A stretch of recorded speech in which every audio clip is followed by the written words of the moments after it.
What's up, everybody? HellaBass live. Wednesday night, we're back to our normal night. Kyle, you must be super stoked that I actually went live at the correct time this week. Should be going live at this time next week, maybe 8:30, but still Wednesday night. Got some hockey next Wednesday night, but other than that, should be good to go. Should have a guest next week, maybe. Tried really hard to get a guest this week, and it didn't quite work out. We got a couple people lined up for some future lives. Coming in hot because out of the blue, I was working this afternoon, and I got a text from my child asking to go to the lake. Before I go any further, how is the sound? I switched out my backup mic, so a little crisper, not so much feedback. Let me know. And they like my sister and my friend, we want to go to the lake and we want to go swimming and you can fish while we swim. So I was like, well, they want to get out in the boat and that doesn't happen very often. So I was like, all right, we'll make it happen, but I gotta be we gotta get off the water. That sounds weird again. That's weird. I wonder if there's some software update that got. We can turn it down a little bit. Let's see here.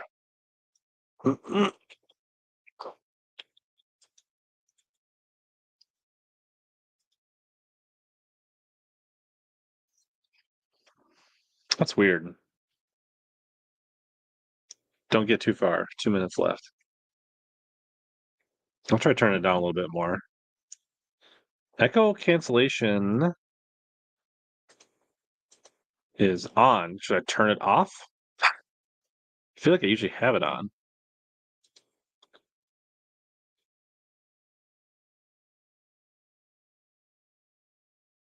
Try turning it off. Is that any better if I turn it off?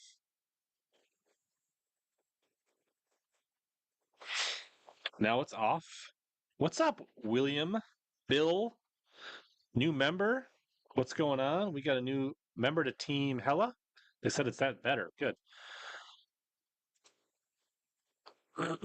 Maybe somehow how that got on and didn't know it. Bill, William is now one of us, one of us, one of us. Welcome to Team Hella. Thank you very much. Much appreciated. Always glad to have. All right. Well, maybe that was our problem. Somehow, maybe that got turned on when I was streaming from Big Stone without the mic or with that different setup or something. And maybe that's what screwed everything up.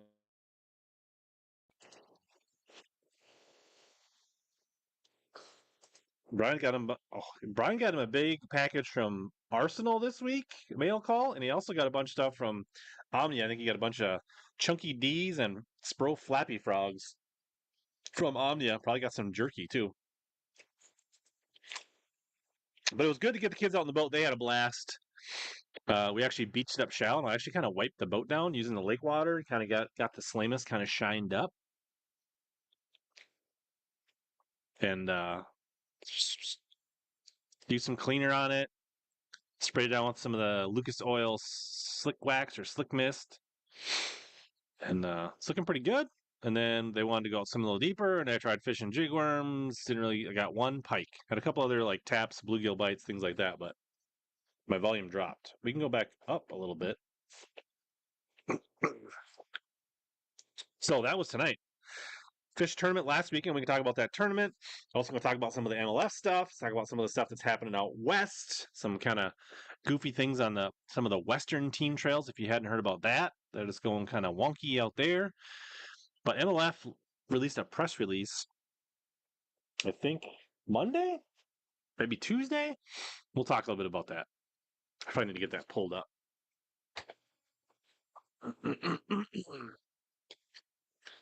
Brian says leave it. The walleye candy. I do have. Oh yeah, we got some baits as well. Do we show baits right away? I feel like we don't open baits right away.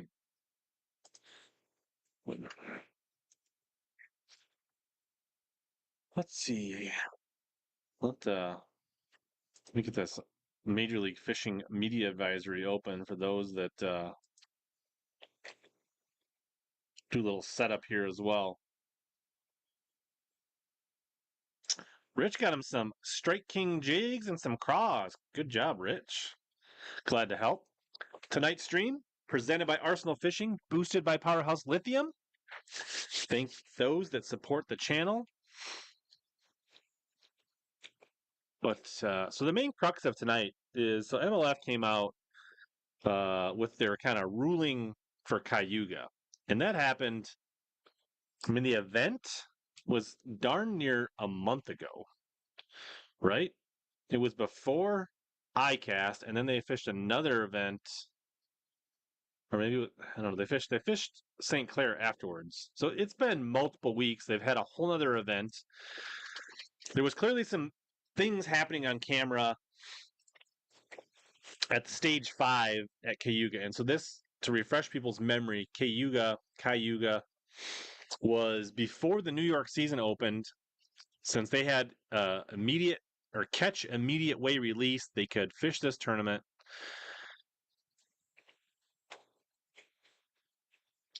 And there's a couple things going on. Guys were catching the same smallmouth over and over again throughout the tournament because they're bedding smallmouth. They stay on the beds for a long time. They're easy to catch.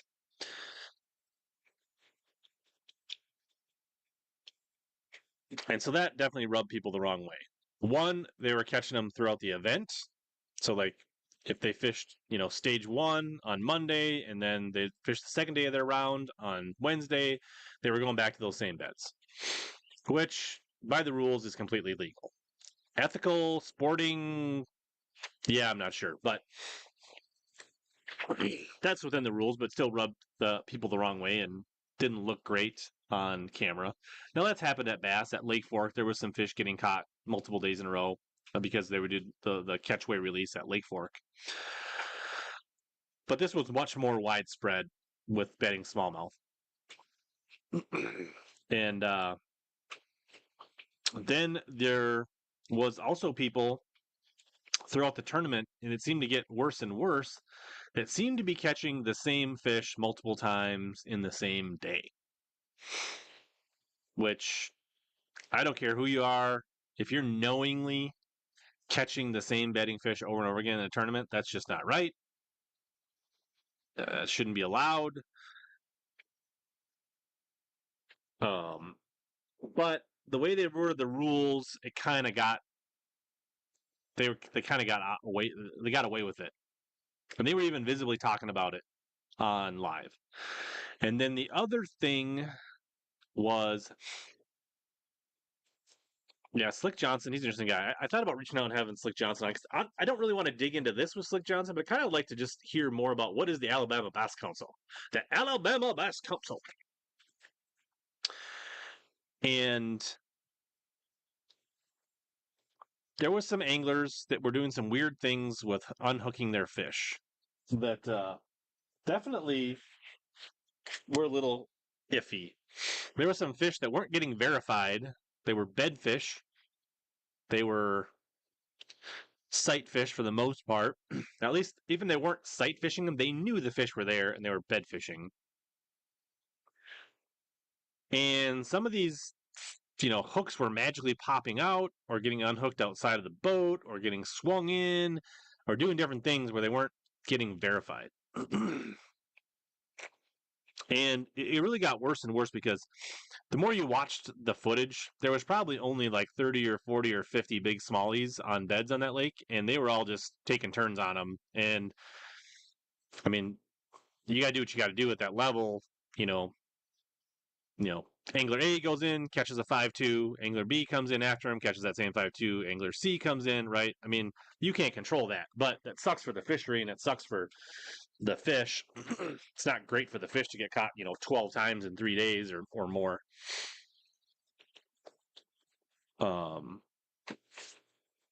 Gated, I'll get back to that handle question a little bit. I'll start here.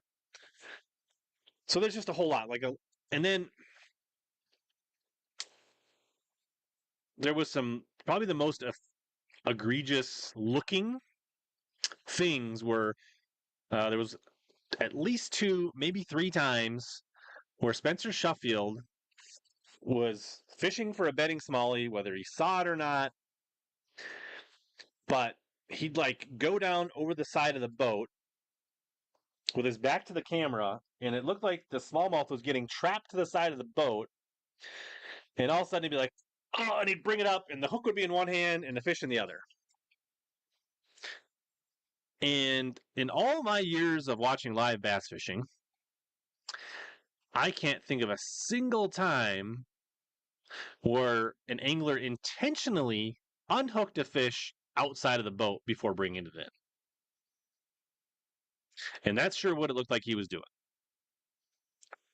Now, also on the judge, if he was sight fishing, yeah, that's a good way to put it, South Jersey. That's very sketch. It's super sketch.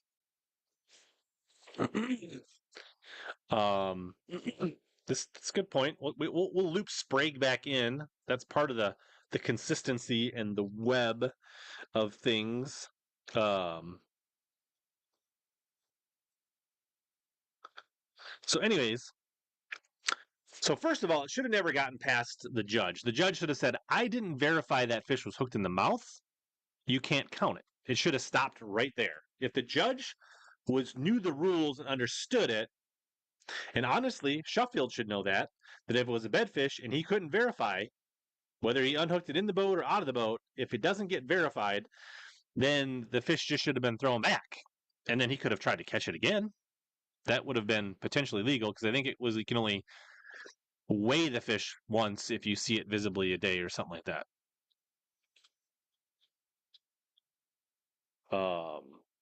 So regardless of whether he was actually unhooking the fish, it definitely is going to tarnish his reputation for sure because it does not look good. I didn't have time to get like video uh, set up of this. I can try to look for it.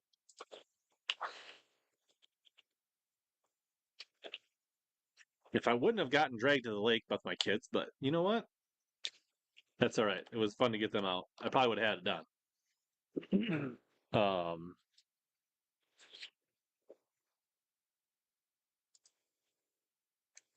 but yeah, MLF doesn't really have the ones where where he did that. They don't have those in the highlight clips, surprisingly. I mean, you could go back and watch the whole live, but I don't have that kind of. Trying to see if I can find it here. I don't see this guy has a whole long video about it, but he does not put the clips in.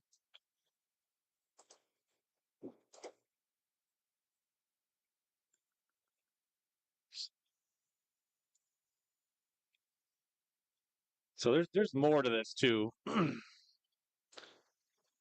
me see if I can. I know, yeah, yeah. All right.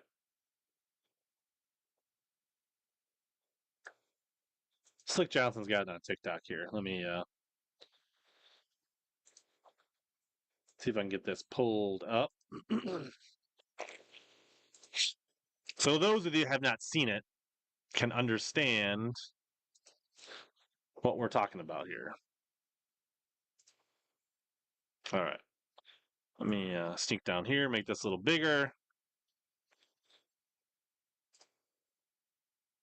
So turn your heads. So he's catching a bedding smallmouth,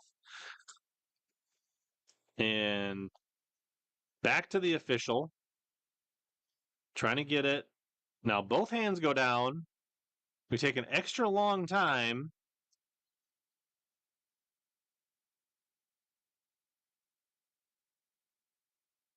And now we come up. There's the smallmouth, and he's complaining about how the hook is in his finger. I'm not sure how that happens.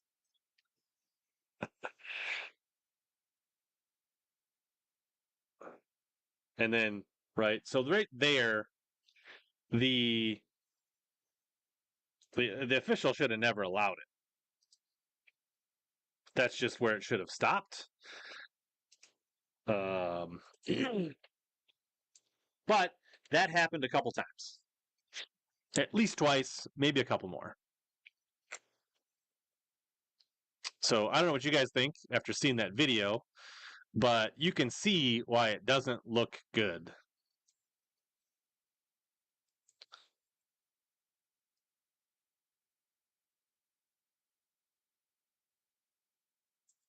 Yeah, so I'm guessing, yeah, like probably the fish was hooked on the side of the face or something like that. Absolutely, and he knew that, and that's what it looks like. I mean, you can't prove it, but he shouldn't have been able to count that fish, regardless. Um,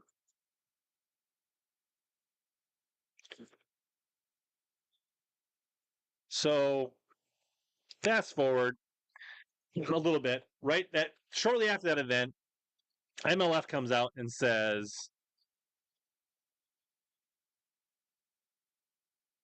we are going to review all of the footage from all of the anglers, anybody that was catch, because they have when they catch that fish and gets weighed and put into their scoring app,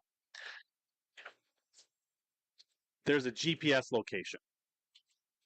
So MLF can take that data and go, if you caught a 4 pound, anything that was, let's call it within an ounce or 2 ounces,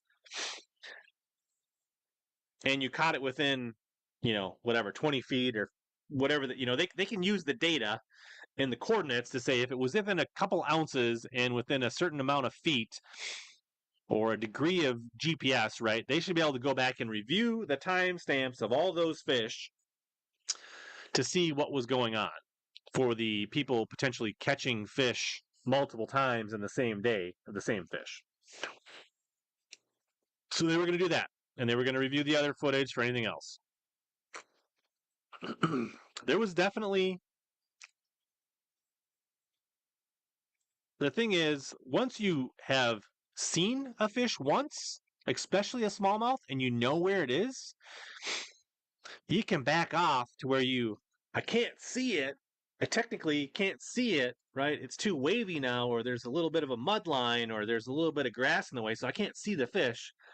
But smallmouths are not that hard to catch. So if you already know where he is, you can kind of throw back and be like, I'm not looking at it. Oh, I got one. Like, it's kind of dumb. Um, so there was supposedly a lot of other catches and anglers being reviewed. So MLF comes out with their media advisory that just came out. And the headline is Sheffield is getting DQ'd. He got basically fined, I think, $45,000, which I think would have been his winnings from this tournament. So he forfeits his winnings.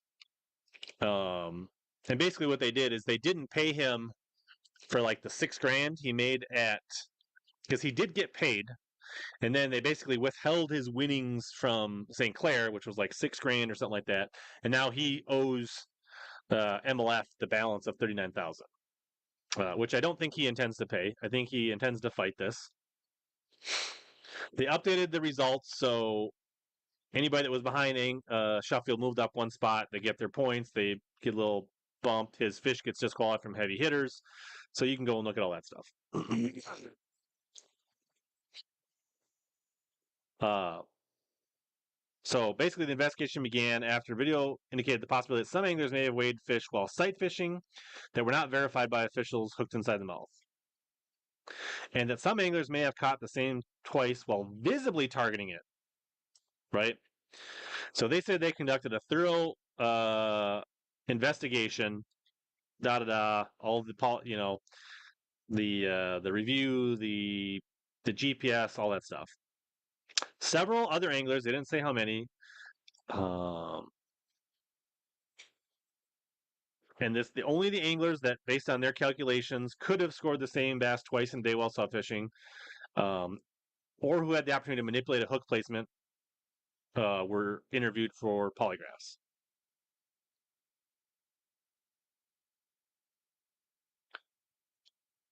MLF could not rule out possible violation among these anglers based solely on physical evidence, data, or MFL interviews. And so here are the questions. Did you manipulate the hook placement that you caught while visibly targeting it? Did you intentionally conceal a bass from your camera operator to manipulate hook placement? Did you visibly target, right? And did you visibly see it bass at any point while in the fact fishing at land, subsequently scoring a second time? So that's that whole visibly thing. I mean, you can definitely see Matt Becker fishing for the same fish multiple times during the day.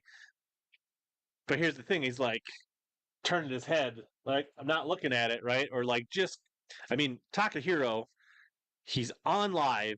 He's arguing with his marshal. He's like, I just caught a 5-pounder or whatever. And he's like, if I back up and I can't see him, I can catch him again.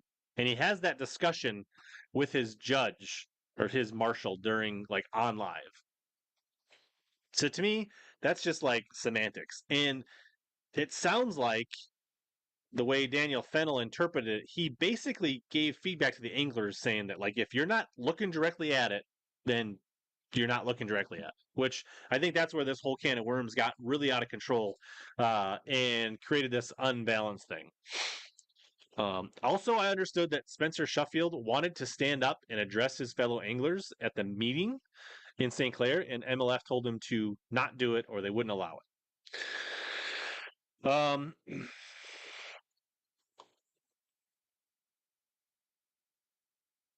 So yeah, I don't know. And this is not going to go well for Sheffield. I mean, I basically guess he's gonna leave, right? He's not gonna pay this fine. He's gonna walk away. You can't come back from this on MLF. Does that mean he go to the Opens? I don't know. But here's the thing: is the other thing that's just terrible is the inconsistency. So, and I'm not what Spencer Sheffield appeared to do doesn't look good. And I know he's adamant that he didn't do anything wrong. He didn't do that, and it doesn't look that way. um, he did disappear once before a while ago as well, Dustin. I think that was more. Yeah, we could do it. We could do a poll. Um, but oh, actually, I didn't share this. I was reading through this. I meant to share this. So here's the press release that you can read through here. I kind of covered the points here, but the thing is, and I think he should have been punished. He probably should be DQ'd. I mean, honestly, to begin, if the marshal was a competent marshal, um,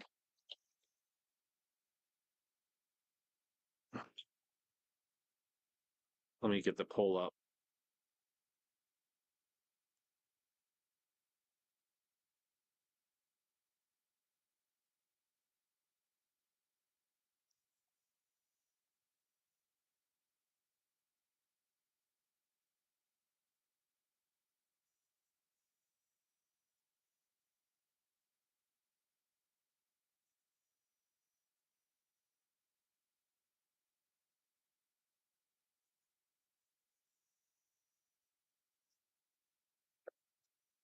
Put up a quick poll.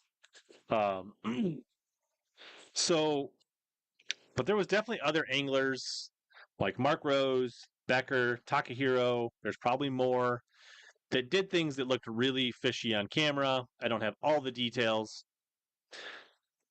but none of them got busted. And it seems like because maybe they didn't fail the polygraph, but I think the way those words were worded on the polygraph, I don't know. And polygraphs are weird. And I don't know. They can be manipulated. People can get good at passing them. I don't know, right? So here's the thing: he got DQ'd. Maybe he should have gotten DQ'd. Maybe they just disallow those fish, right? If that happened twice, they take those fish off his score, right? They just bring him down. Like those weren't verified. Then he could just adjust his weight and standings or something like that. I don't know. That could have happened. That should have happened right away. It should have never made it to this point. The judge should have done it. They should have been able to act on that very quickly. But here's the thing: is you've got Boyd Duckett being on the water during an off limits on Gunnersville. He sat a 10-minute penalty on day one takeoff. You've got Jeff Sprague, who did some really he did some very similar things about unhooking fish with his back turned to the judge and didn't get it verified on a betting fish in Texas. Basically got away with it. No punishment. He was sponsored by Toro at the time.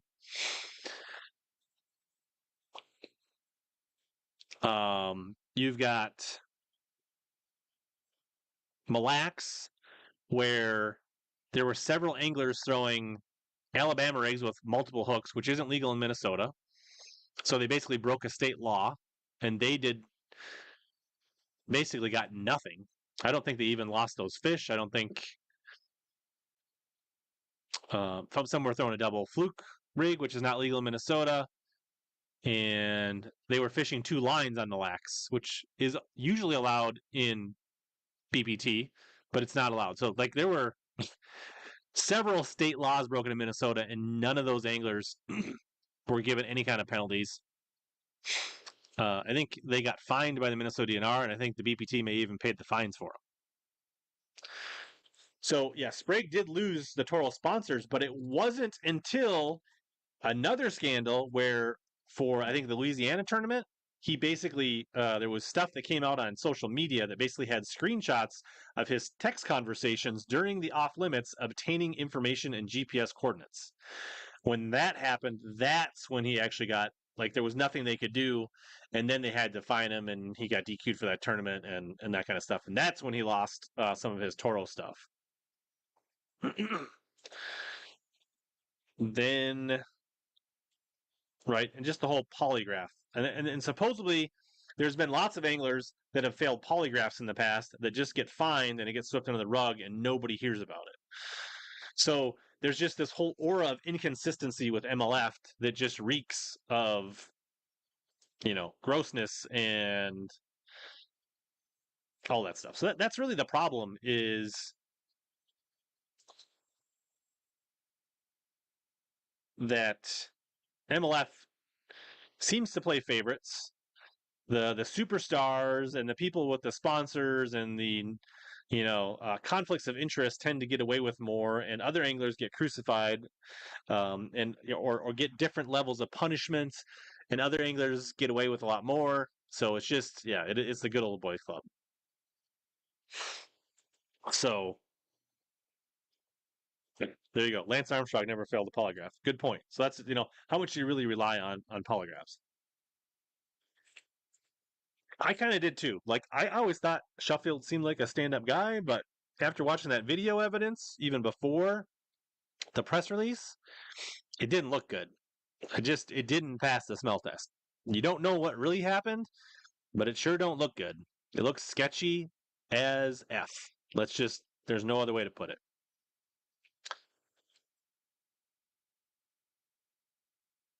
Yeah. And so that thing is like Sheffield, it sure looks like he cheated. He got caught, is what it looks like. And now it's like, I mean, I don't know. Will Bassmaster take his money in the opens? I don't know. If Spencer Sheffield shows up at your local fishermen's league or your BFL, are you going to willingly accept him to come in and fish?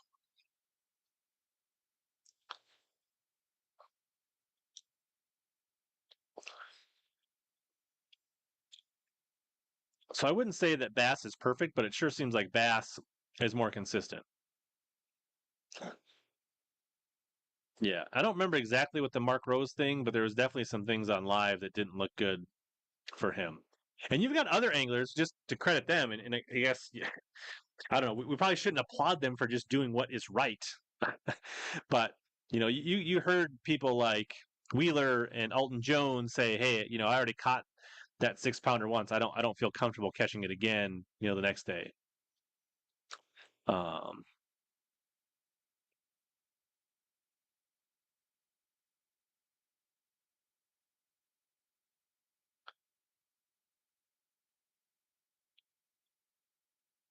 but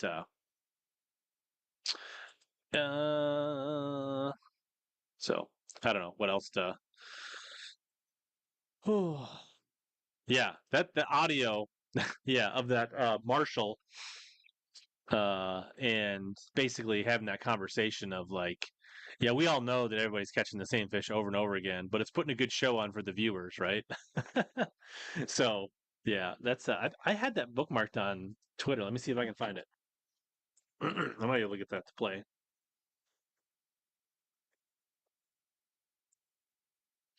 I do. See if we can get this to play. This is some good stuff here. Thank you for reminding me, Clay.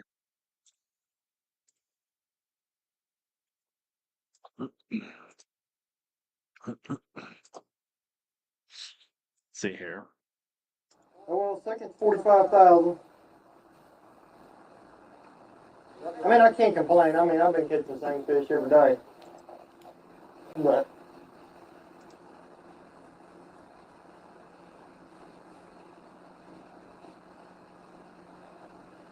what do you think about all the way it's working? Well, if you don't know what's happening, it looks really good on television.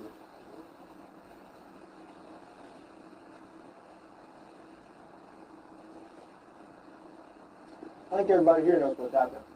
I mean, everybody here knows, but at home they don't know that. Some of them might have figured it out by watching background, but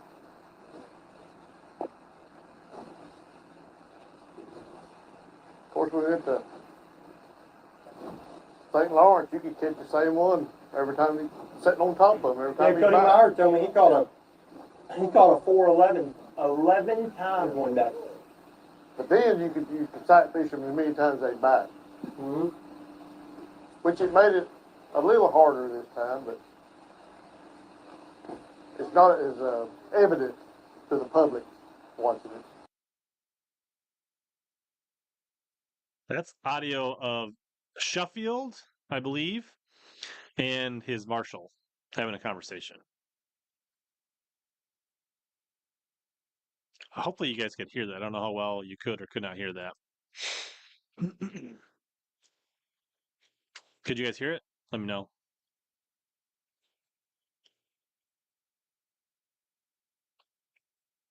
Loud and clear. All right. Probably sounded better for you than me, maybe.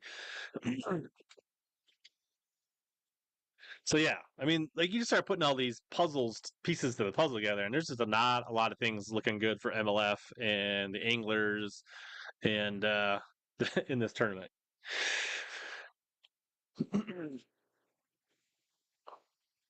And if you want to go back, I'm sure, I don't know, if somebody has the time, you could go back through those lives and you can definitely piece together some of these anglers very, catching the same weight fish, I mean, these are bank related smallmouth that are, certain trees, docks, houses in the background that it's like, oh, yeah, that's on Twitter under Trait Zaldane. I don't know if you can still find it. It was June 16th that she posted it.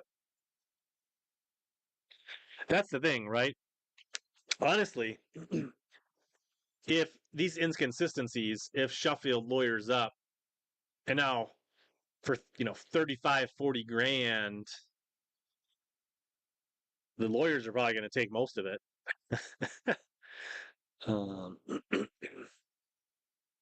yeah, I don't know who leaked the information, Clay, but it's out. It has to be the marshal or the camera guy, right? Or there was a hot mic during live and nobody realized it, and somebody just clipped it from the live. I don't know. But yeah, like based on being treated differently, and him getting disqualified and fined, and others doing breaking rules for and getting way less, I think Spencer will probably get his money and get to keep his money, but he's not going to fish. Yeah. The Boyd 10-minute penalty. That's the lawyer goes. So you broke this rule. You were on the water off limits, and you got a 10-minute penalty. Okay, but this guy gets DQ'd and costs him 45,000.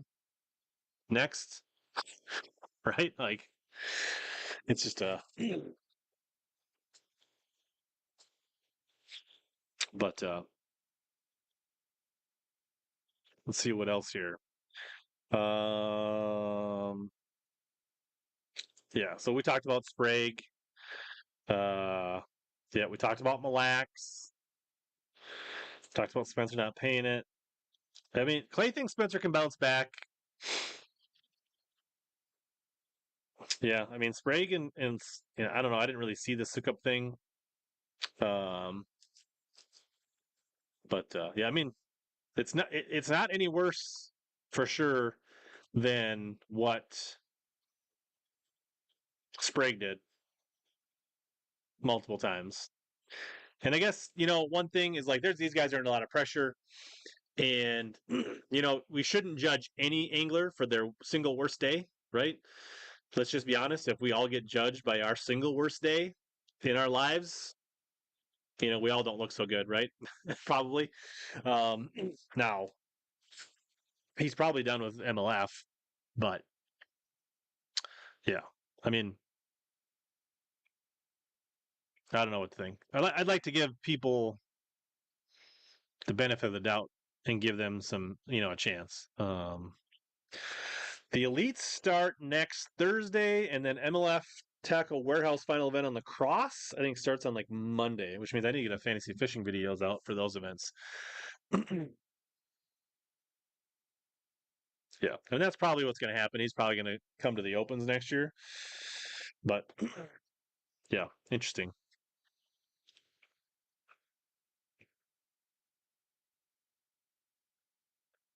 So yeah, it'll be interesting to see, does this create an additional ripple effect? The problem is jumping back to the elites isn't so easy. You got to fish 9 Bassmaster Opens, right? Where they had 175 people signed up for all 9. So it's now cakewalk to go back to Bass. There's a couple of them that potentially have Legends exemptions, but Bassmaster has to just because you can use a Legends exemption doesn't mean Bassmaster has to give you the Legends exemption.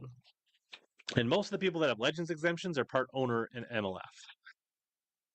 So it's not so easy to just say they're jumping back. I didn't know about the Randy Howell penalized for an entire period. I don't know what that is.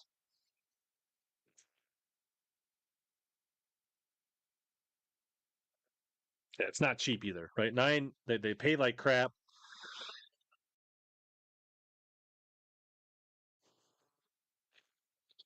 I mean, more likely, I mean, if you're doing it for the money, you'd probably be better off jumping to the MPFL.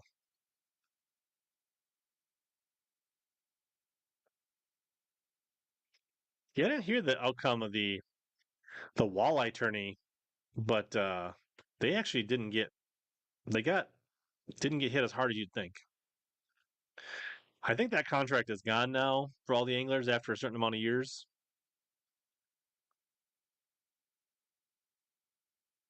Yeah, I mean, Ish and Lane are not out of it, but they got work to do for sure.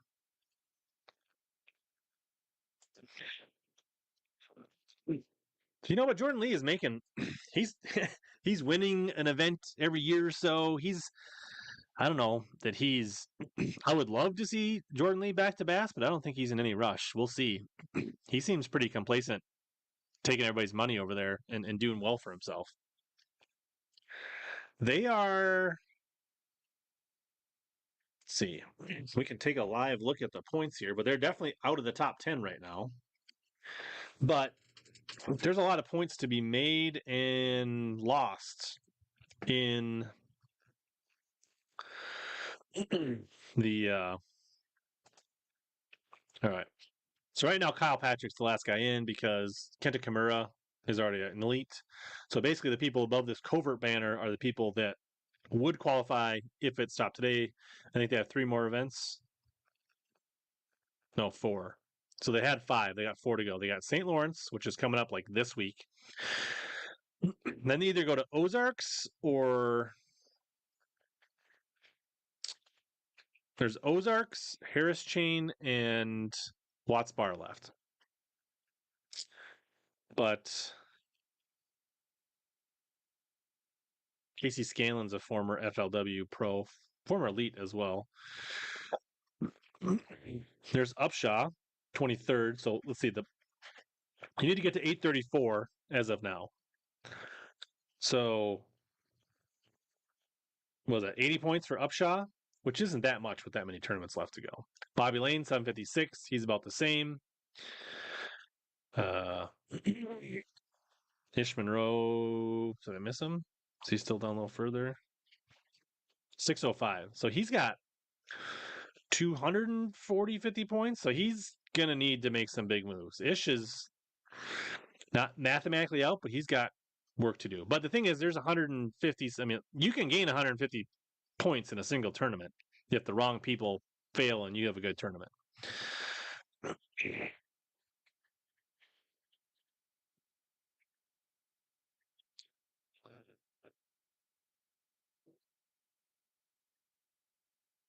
Yeah. I mean, Bobby less than 100 back with 4 tournaments and the Harris chain at the end. I think Clay Milliken's just doing that just to prove Clay wrong. Yeah, starts tomorrow.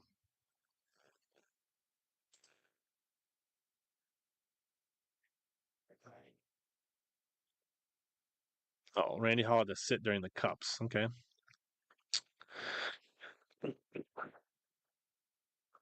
Watts Bar is going to be an absolute grinder. I think the last time they had a BFL there this in the summer or this time of year, it took 6 pounds to make the top 10 or get a check or something silly.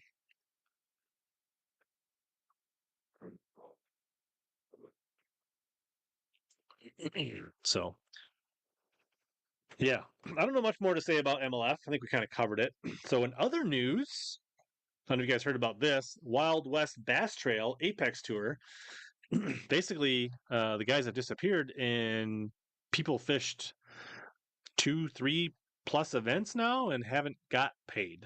So somebody ran off with the money on the premier tour out on the West Coast, one of the premier tours out on the West Coast. All right. Clay's sealing the deal. Basically saying Milliken can't do it, which means he most likely will.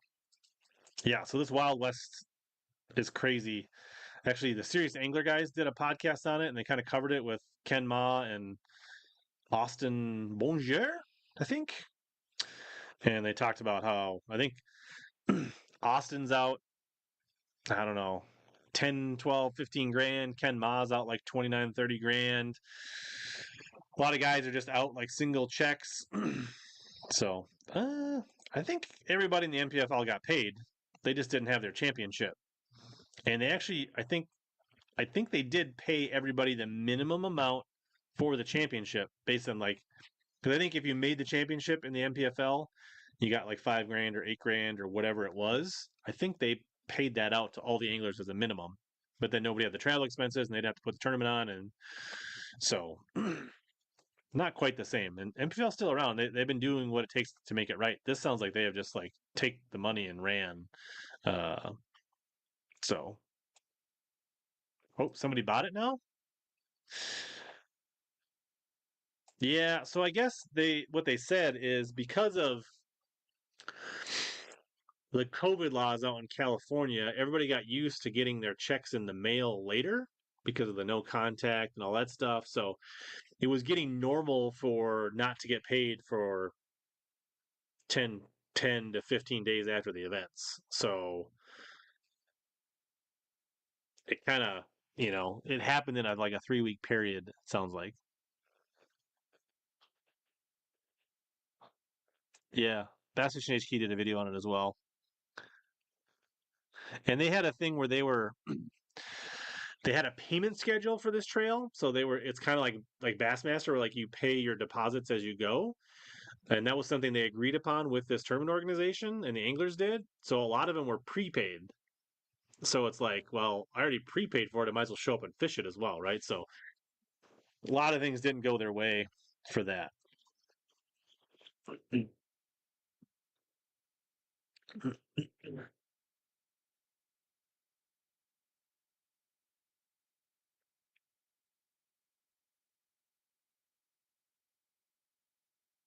Um,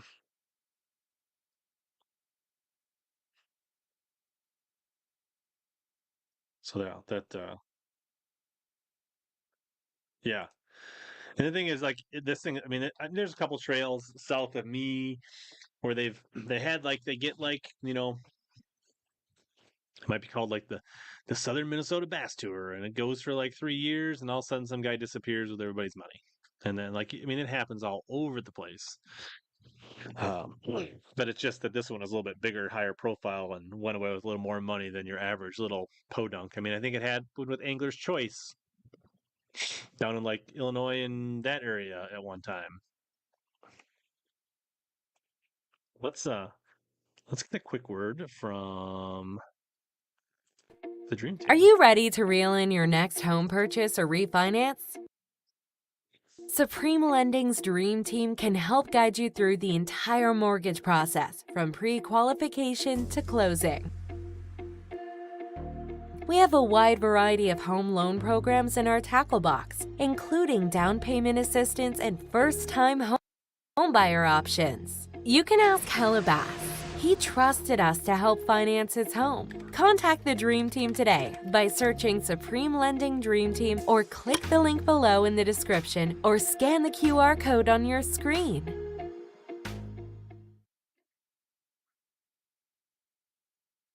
All right, we're back. Thanks for your patience. Like I said, if you're in the market, going to get your dream home, lake cabin, refinancing, getting a bigger garage, give my guy Aaron a call. He supports the fishing industry. It's worth giving him a shot. Yeah, and while you're there, tap the like button gently, caress it. Doesn't hurt you at all. Helps spread the word. We got 120 some in the live tonight. We're rocking and rolling, and we can spread the love and get a few more people on here. But we do have some tackle to open.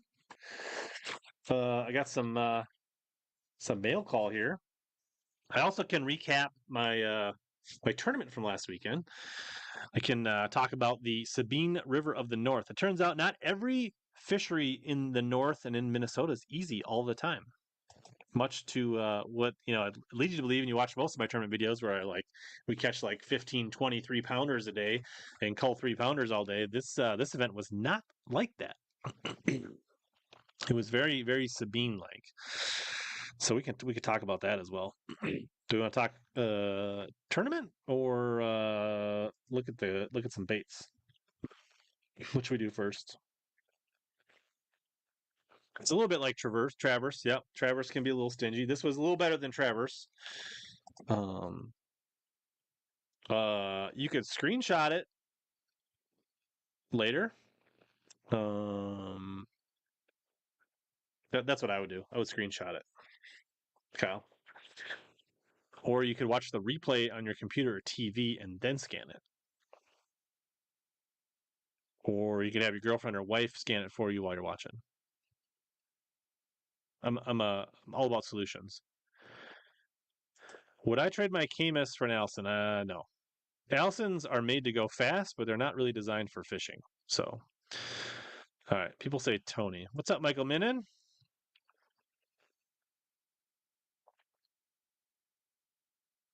You are, Cal, not your.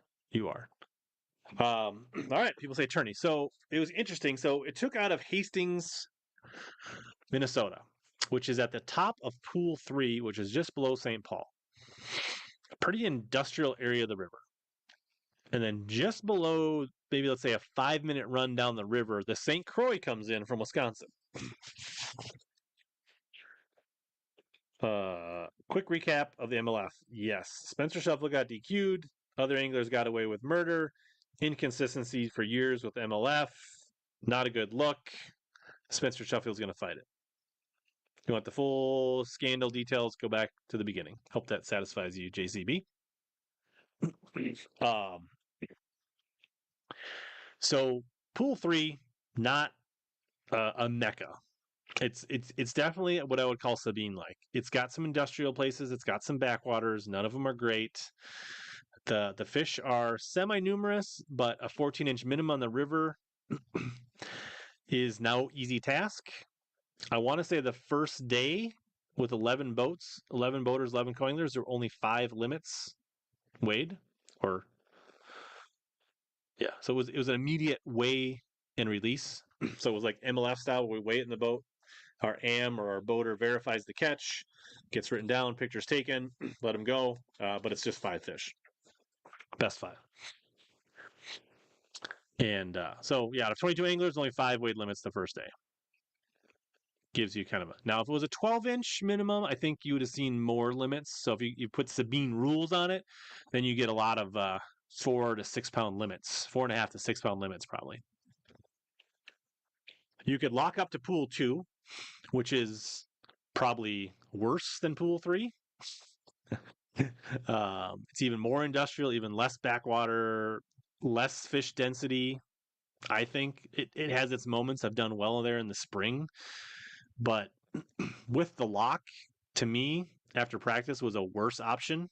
The time spent in the lock. Then you could go up to Croy, which you had like a 10-minute, 15-minute no wake zone to get into the Croy, and then it has multiple slow wake zones through it. Known to be a really good spring and fall smallmouth fishery, but gets pretty stingy in the summer. A lot of skinny and small smallmouth in the summer. Plus a lot of boat traffic in the St. Croix. Cleaner water. And then you can lock down to pool 4, which is you got to go for Red Wing and then Lake Pepin, and then when you get to the bottom of 4, that's where the St. Jude goes out of. If you've heard of that tournament, and that's a good pool. Lots of fish. Now the water's low right now, so when you go into Red Wing, you have the choice. So if you got it's probably a 15-minute run, probably 15 miles down to the bottom of pool 3, and then you can lock through at that lock and dam to go into pool 4. And then in Red Wing, you go down a couple miles, and then you have the choice to go down the main channel, which there's probably 30 minutes of slow wakes before you can start running again. Or you can go the Wisconsin Channel, which is super sketchy, shallow. You're going to be blowing sand, risk of hitting stumps. There are some rocks back there. It's a dicey proposition at the current water level. I kind of explored it one night. I had to push the Camus across several sandbars going down current. Got out and pushed. But once you get down to certain parts of Lake Pepin and the river, it can be really good. So it's like, do your run to Houston, and if you can catch them in 2 hours and get back, you can look real good. But if you don't catch them in 2 hours, then you run back and you spend all your time driving and not catching fish.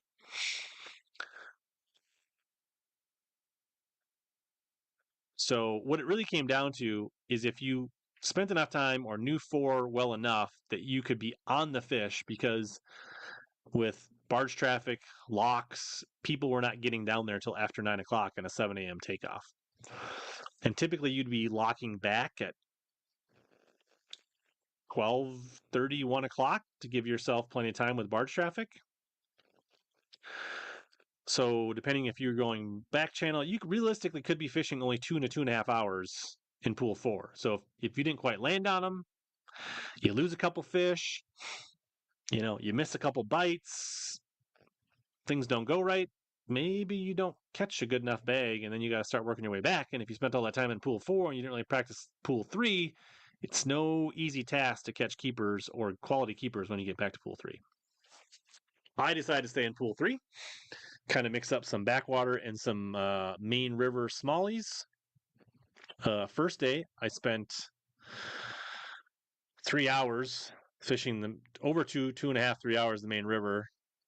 Caught up some shorts, caught some small walleyes, caught some drum, caught a bunch of white bass.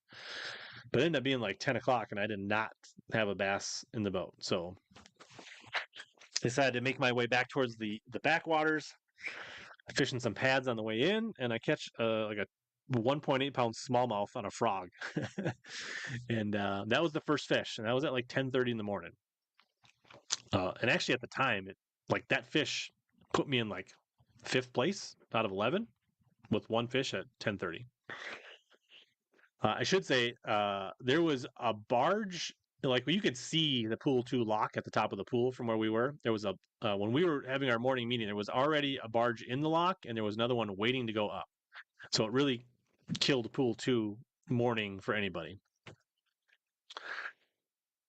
Sounds like there was a lock in the barge going down. People had to wait. They didn't get through the lock until like 9 or something like that, going down in the morning.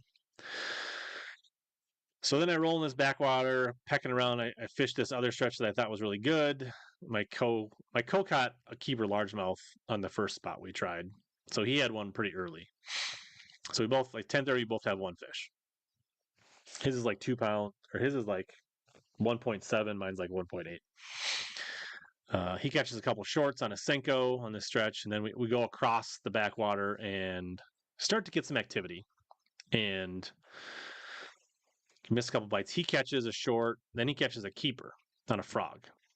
So he catches two, and I've been kind of bouncing around, flipping, frogging, throwing a skinny dipper, but he catches two on a frog. I'm like, I'm locking the frog in my hand. So lock it in, fish methodically through this kind of standing rice, catch my second keeper. It's like 12:30. All right. We get like, and like it probably keeps me in the top 5 at that time. I'm like, I just need to grind this out. If I catch 5 back here, I'll be just fine. So work. Just one here, one there. I think I end up getting my limit by 1:30. And that has me in second place with like 9 or 10 pounds, or so like 9.5, 10 pounds, or something like that. I actually ended up culling twice, I think. I caught 7 keepers that day. Got up to 11, I think. Something like that. And it had me in second place, like 1.5 pounds out of first. And I think there was only 4 boater limits and 1 co-angler limit the first day. So day 2, I decided I need to get back to that backwater sooner. But I did. There was one area I fished where I caught some like better, like 12 to 13.5 inch smallmouth the first day, and it just looked right and it had some bait. So I decided to start there in the morning. And I probably spent an hour there, and I caught 2 2-pounders on a stupid tube.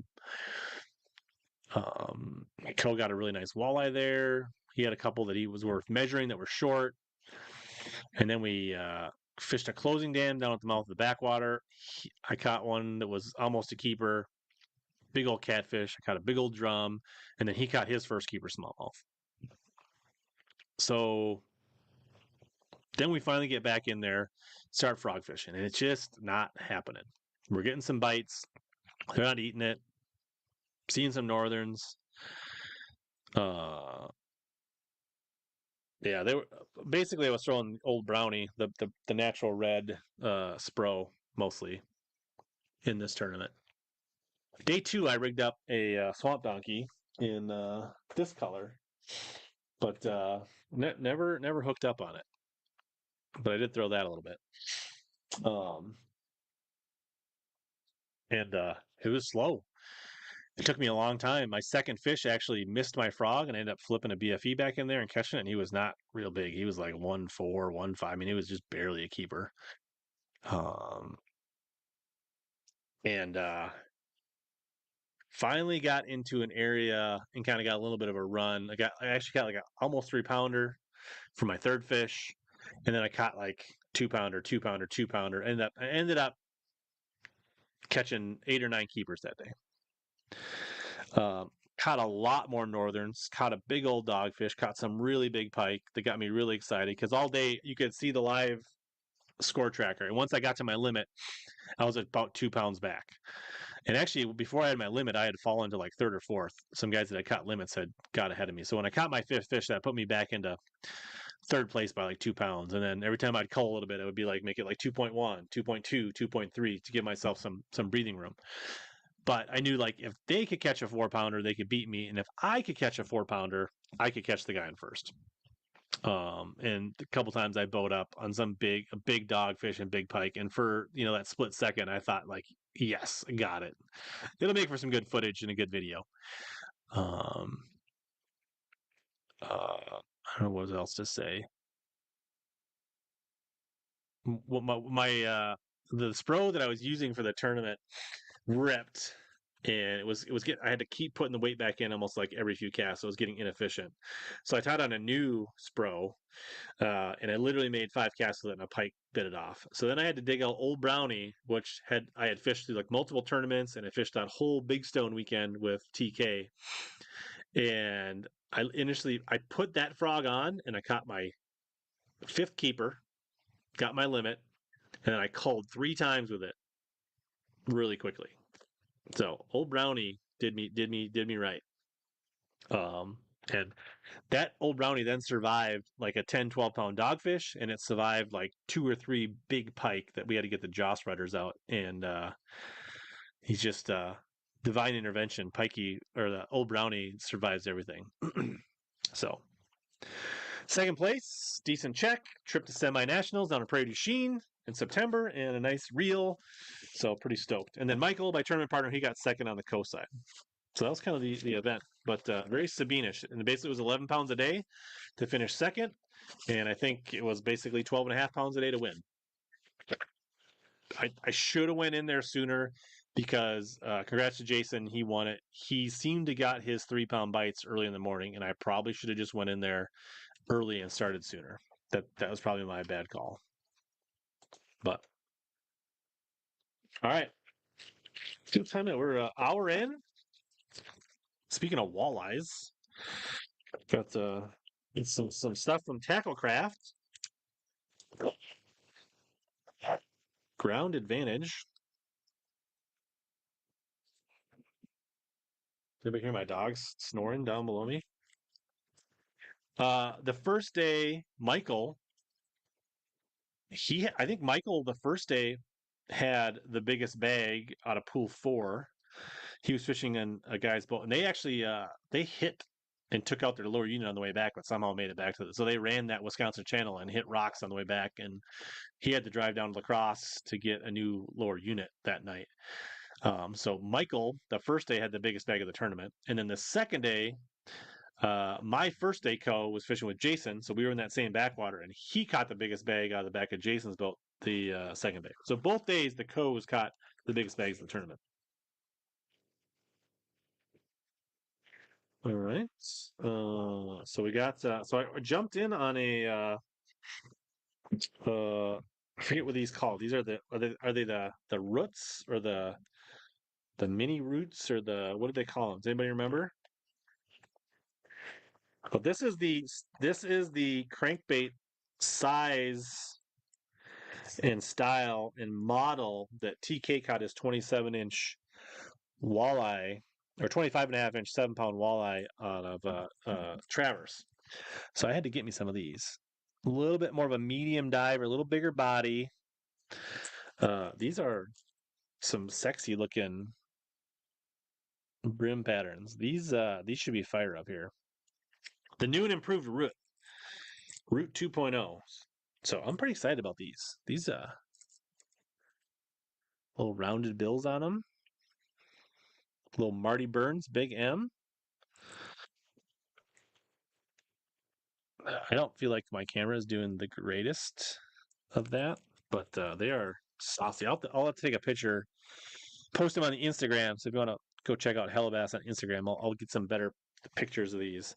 The Root Slim, I think you're right, Darius. So they're spicy little guys. And then I got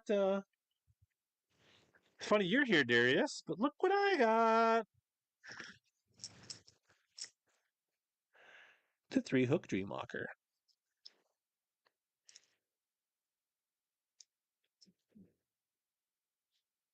Size comparison there. That's I actually got to throw this, and I actually caught a couple fish on the Dreamwalker. I think it was like my first or second cast with the Dreamwalker on TK's trip. I actually caught a pretty nice smallie on it. So this is the silent version. Only thing you've ever caught on a frog is a bird. Wow, I've caught so many bass on a frog. Like it's like one of my confidence baits. I can afford my own hooks. I'm good. Yeah. I told a long time ago, like TK was always putting hooks on. I'm like, do people really like? I was like, we value your time, TK, to put down paint.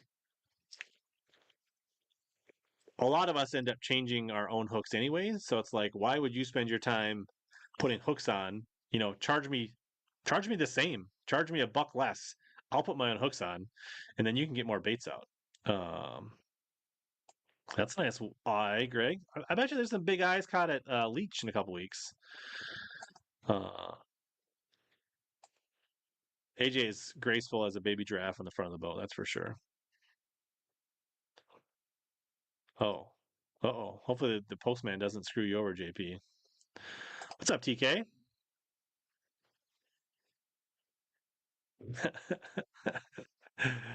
uh, yeah. So most people would swap hooks anyways. So like more, less time for TK with the split ring pliers, and more time and more baits he can pump out. So awesome, much appreciated. Excited to throw these. I might be throwing this guy for some smallies uh in the near future. Maybe on leash. So pretty stoked. So yeah, there's the latest Valsa addiction from Tacklecraft. Actually, I wore my Tacklecraft sun shirt out on the boat tonight.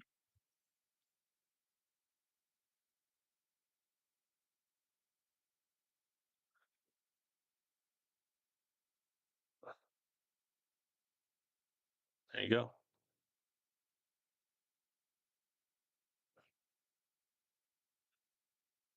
Cool. What? Anything else to talk about? I had my. Let's see here. I talked about the well. No. Yeah, 2 weeks. So next week, I hope to have a guest. I'm thinking maybe the BFL winner, All American winner. Pretty good chance. Probably 8:30 Wednesday night. St. Clair Elite start next week. Lacrosse final event for the Tackle Warehouse Invitationals starts on Monday, I think. And yeah. And then the following week, I'll be at State Leach. So if we have good internet, maybe I'll try to do a live from the house with the guys. Uh, people are not a fan of ground advantage. Speaks of, is Daniel in here tonight? Did you get your package, Daniel? If you're here, yeah. So I say, anything we can get more baits, then the chances are somebody can get in on a drop. I do plan to fish St. Clair at some point. That's definitely on my list. I should win that. Leech sounds like a good time.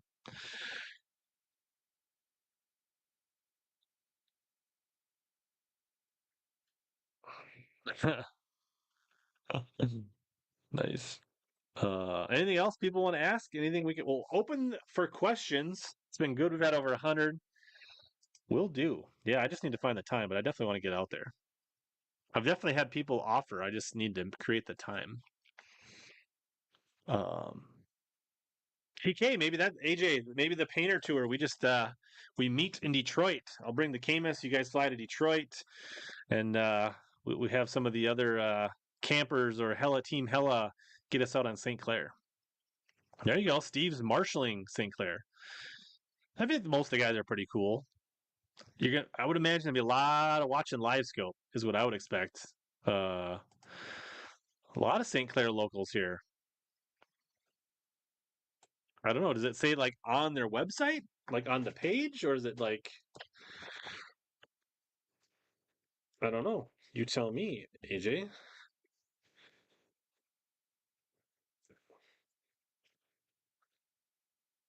Should we look together, AJ?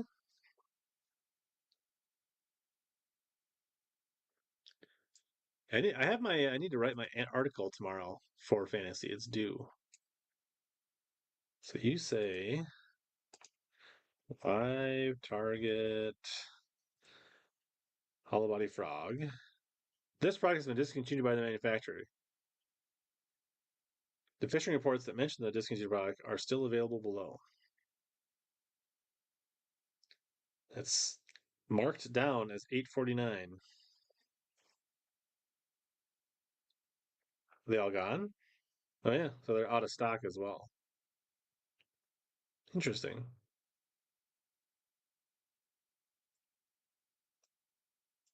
AJ is very sad. I don't even see there's no stock right now.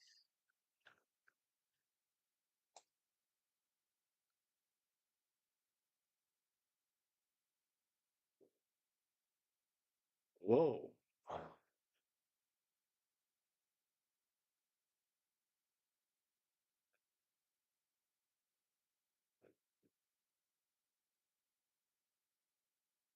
Yeah, be fun. Had to order an 8-pack. They have an 8-pack?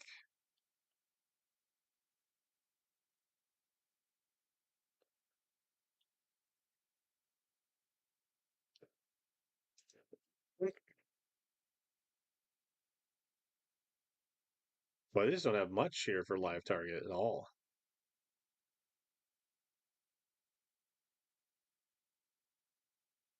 Huh. Is Live Target going away? Maybe Live Target's folding. We'll see Greg at Leech. I typically charge them, Travis, but I haven't even come close to running down that I'm aware of.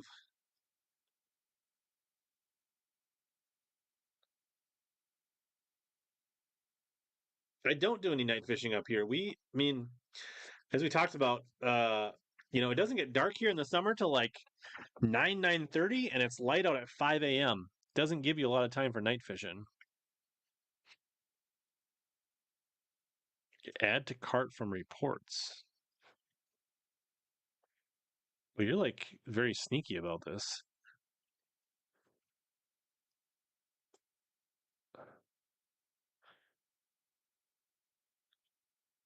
Tonight, Tennessee Bassmaster.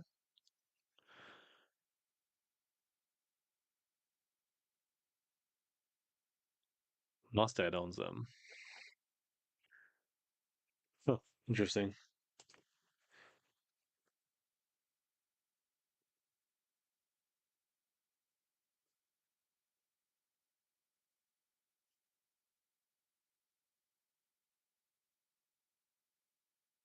Oh yeah, you can add to cart from. Did they actually ship when you add them from?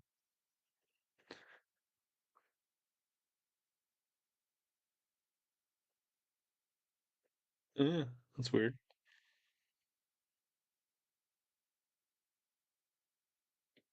Huh. Nice. I'm good. I'm good. I used to be like trying to find a better frog than the bronze-eye, but I'm all in on the bronze-eye now. Good luck at state, Dustin. That was my TBF state was the one I just talked about on that I took second in. Uh, so what else is going on? Otherwise, we can wrap up early tonight, and then TK can get some Kardashians done.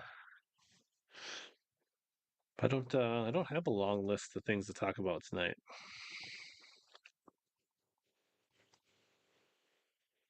And I could maybe like edit some of the painter dudes extravaganza. I went through the footage and like named it all, but I gotta still put it on a timeline. St. Clair is gonna be a live scope front facing sonar festival. I think that's what we're gonna see. They're gonna catch them pretty good. It's not going to be the most exciting thing to watch on TV. Although, hopefully, they'll put some of the hummingbird guys up and they'll have their mega live. And we'll get to see um, some of that. Amy's packing. Do you want to come on and talk? Keep the show going, TK. You could come on and you could talk. Uh, TK did throw the toad thumper. I want to say the weight fell out pretty quick. Only after a few fish. He did catch a few fish on it, but I think it did not seem to hold up as well as the bronze eye.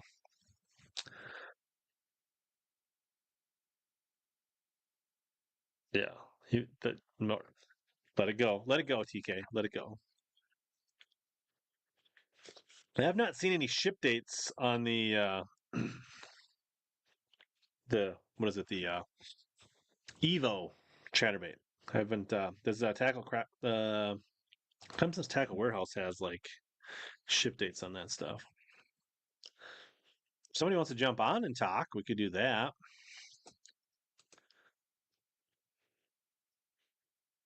Let's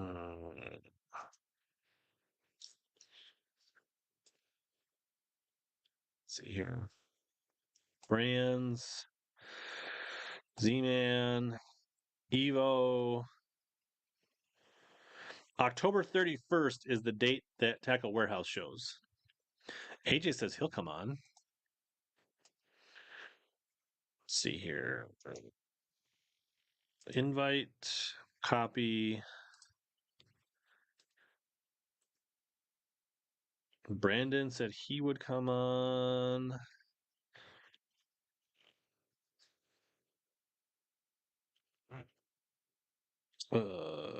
Contact at Horseshoe.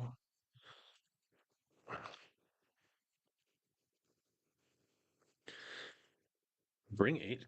Stearman says, bring in AJ. Thanks, Amy. I like it.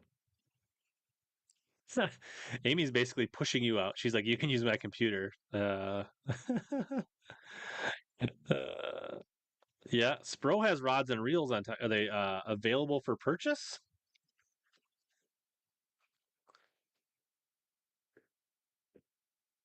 How's your packing going, Amy?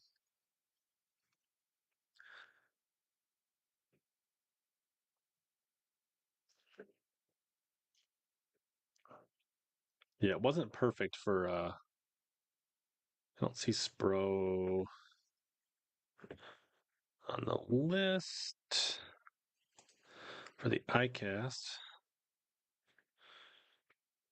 Okay, we just have Amy join.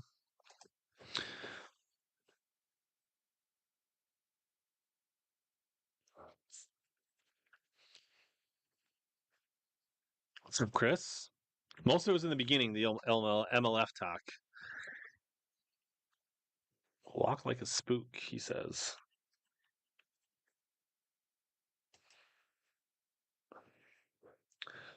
Oh, so they got there's a Spro reel?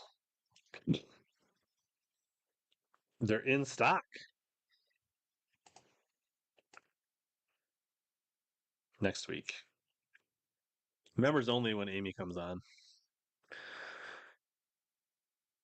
So I didn't really hear about the Spro Vortex E series, $90 reel. They have 6.6 and 7-3 left and right hand retrieve. Interesting. I feel like there's the other thing I missed. Speaking of frogs, Berkeley came out with a Warlord or something something Lord, Swamp Lord. I missed that in the iCast coverage.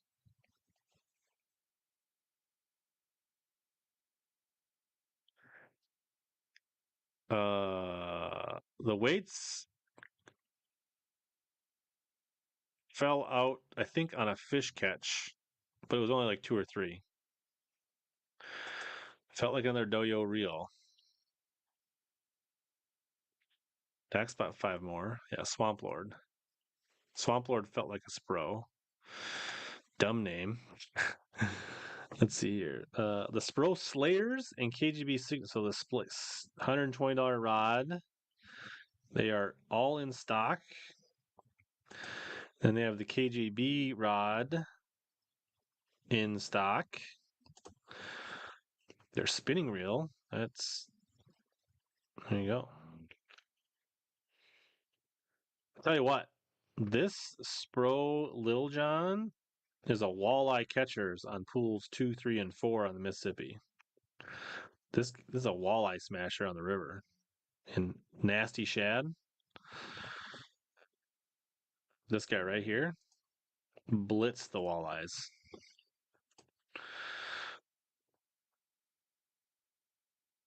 Man, Spro needs more crankbaits.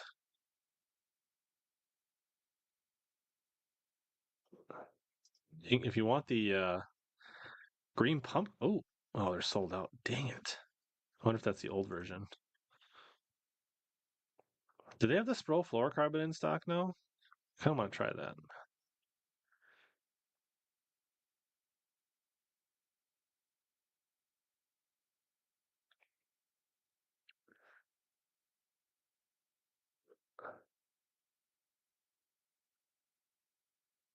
Is this the stuff that? Nope. All sold out. Wasn't this the stuff that was rated super high in the ratings from Bass Fishing HQ?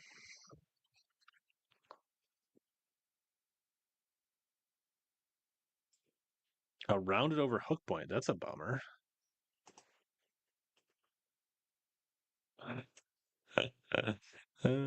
Swamp ass swamp lord. Do we really need more frog colors? I mean, we got white, we got black, we got brown.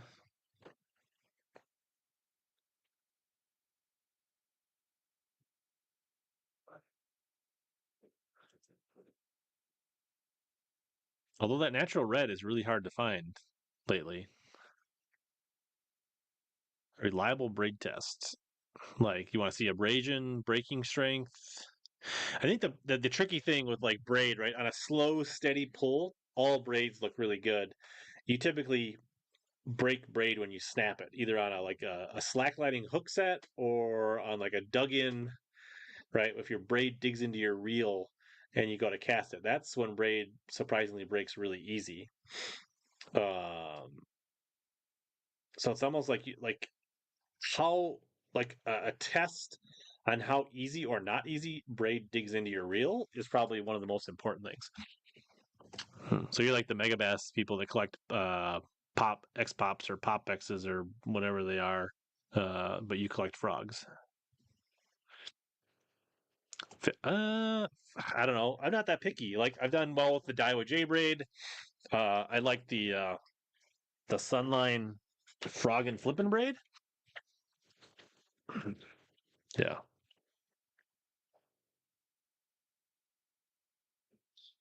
My box is pretty boring when it comes to frog colors.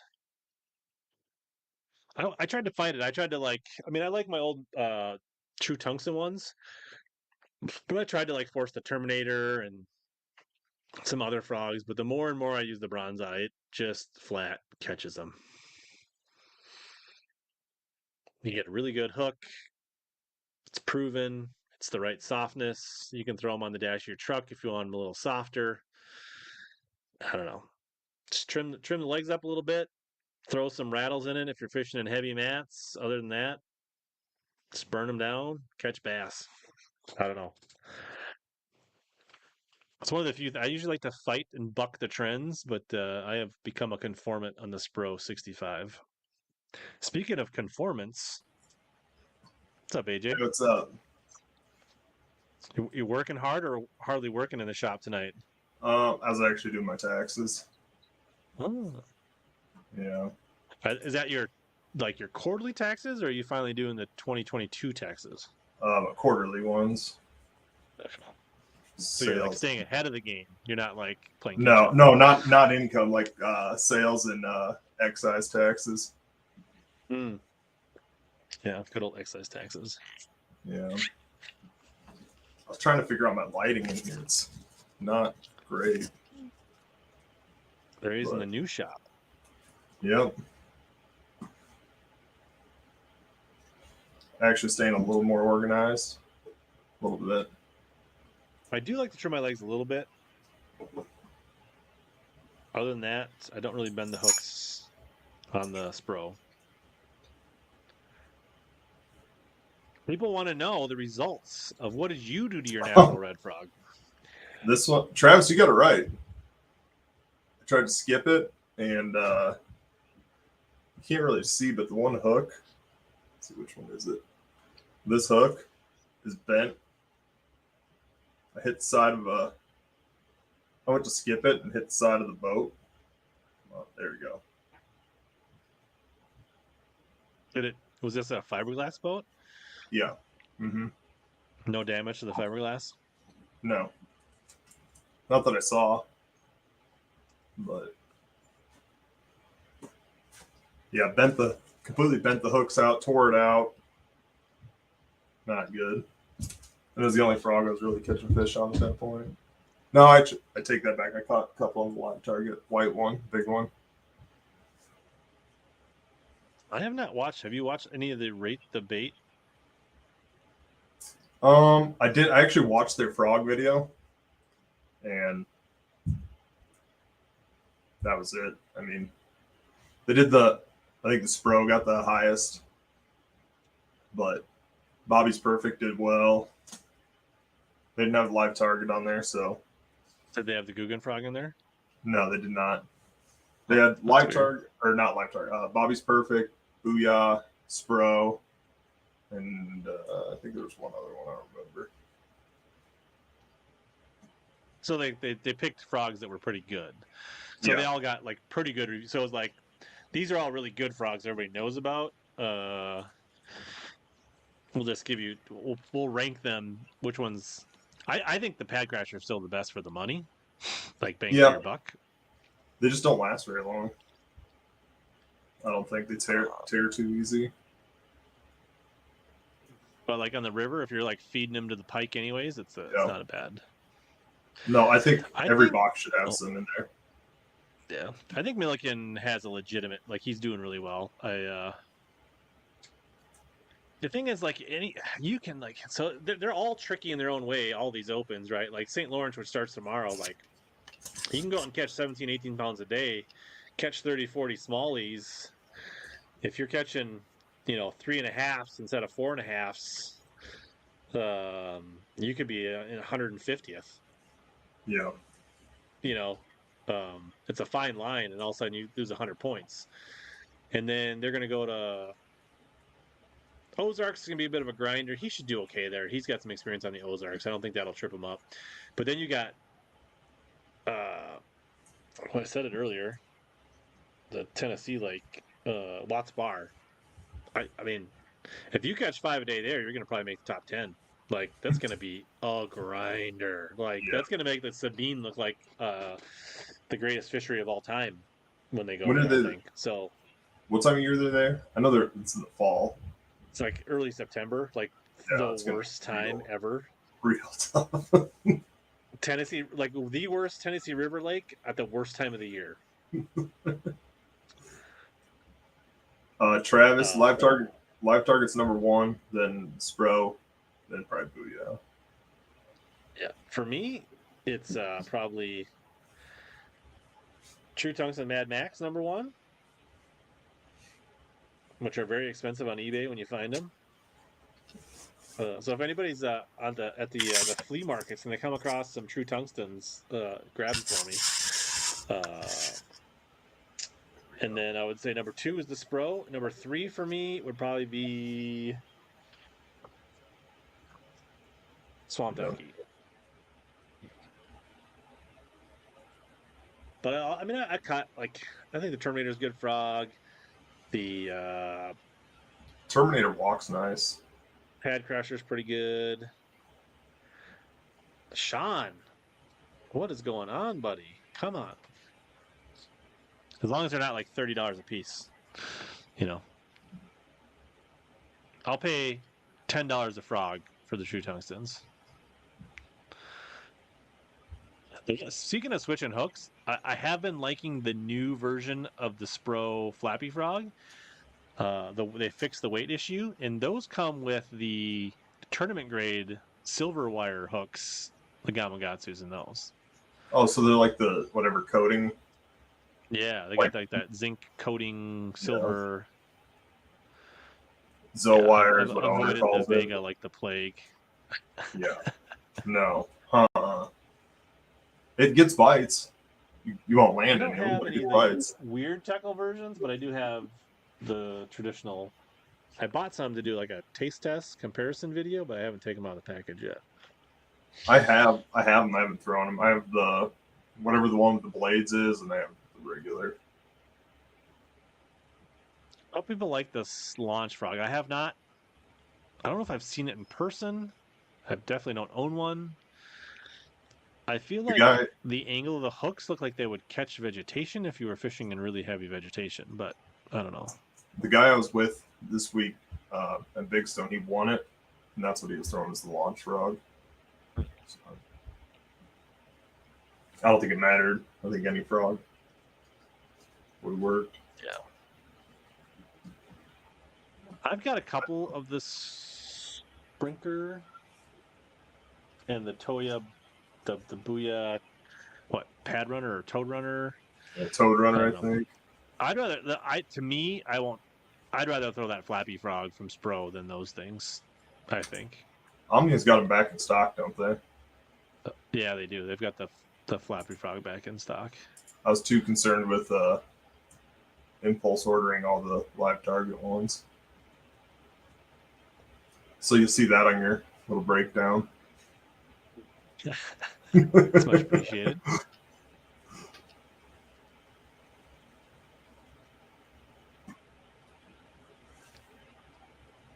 Places the live target mouse sometimes. And back in the day, I remember throwing that white snag-proof rat a little bit. Yeah. I was a big the old popper scum frogs. The old ones. Yeah, those things were brutal. That's all you could buy, you know. Yeah.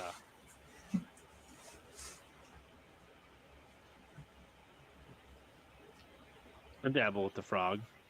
I mean, my tournament this weekend, I weighed 8 of my 10 fish out of the frog. So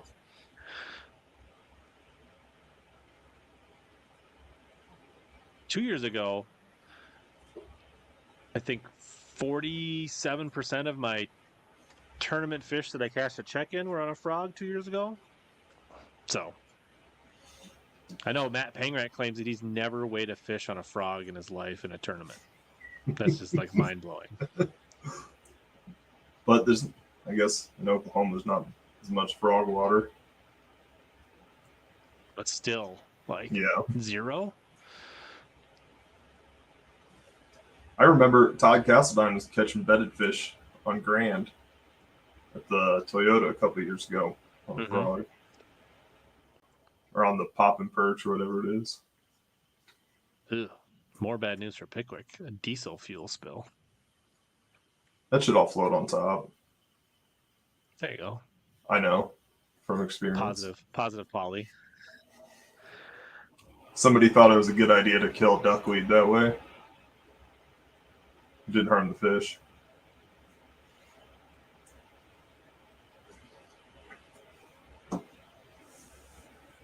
I'm with you, Chris. Tournament, you got a little break, don't you, for your next tournament?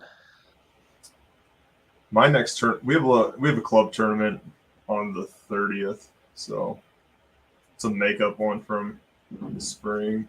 We always schedule a tournament in March, and it's not even 50-50 anymore. They didn't make hooks to change out those. I feel like back in the day, replacement frog. I'm talking about like mid 90s, like is when I was throwing that thing. Like I was throwing it on probably 25 to 30 pound mono.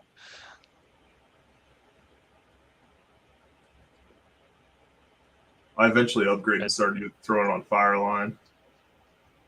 Yeah, I think now, like, because we used to sharpen them with like a hook file, because they would just be like 2 ballpoint pens coming out of the package. But yeah,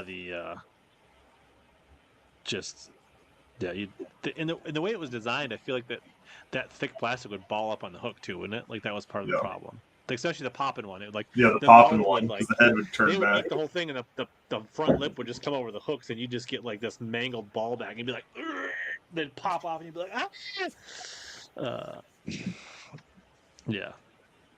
I was breaking down water with paper maps and bottom line flashers. And I wasn't throwing on a frog rod like they have today. Yeah.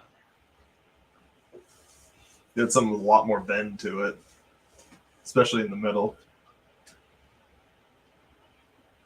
Biggest pro on the Camus and your biggest con? Let me go first on this. Biggest pro on the Camus is the I don't know what you call it, the little the sponse or the sponson, like the rear corner. Yep, because I could cast around the power poles on the other side. Raptors, sorry. Yeah, you like AJ as a co, he would just tuck like right back in the corner, and he'd like basically with his like he'd be able to like be behind the Raptors. It never like was. And you gave yourself a lot of extra room. Like you were never with 3 guys in the boat. There was plenty of room because you basically the front guy would be at foot 20 and you'd be at foot 1, and then right so.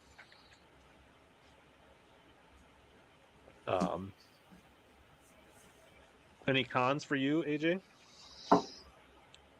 No, I don't think so. I would say my biggest con is the trailer. Yeah, actually. My fenders are a little flimsy, and my spare tire, like the way the trailer rides, easily catches on things like ramps that have heaves and stuff. Like I'll scrape, Mhm. and then the boat, like when you unhook it and you go down a ramp, the thing I mean, it never had an issue moving, but the thing just bobs like this, like when Yeah. you unhook the front. It like scares the bejesus out of you. Yeah, the first time you guys put And in, then, I was like, oh. yeah, I was just watching it like. Well, I just get in the habit of like backing it down, unhooking the front, and then going the rest of the way. And then the cooler melts ice like nobody's business. I need to like probably insulate the lid or something. That's really. And then they chinsed out on the tube where you run your wires. They could be about 6 inches longer on each end if you rig your own boat. TK says, I don't know why he would. He likes the scissor holder because he knew where to pick up the scissors, but he would never put it back there. So then I would have to take it off the deck and put it back in the scissor holder. It's a magic scissor holder. They just end up right back in there. Yeah. It's like that TikTok where like the wife's complaining about the laundry, and he's like, I don't know, I want to tell you about this, but when I just set my dirty clothes here, they just magically get cleaned and folded and end up in my dresser. It's a lightweight steel fender. I guess I didn't pay. It's not the suspension of it or the ride or the pull of it. It's the fenders are a little light, so you can't step on them without bending them. Even though they put diamond plate on top of it, and then just the way the boat like fits and balances on it, it's a little weird when you unstrap it. But the ride and the pull of it's really good.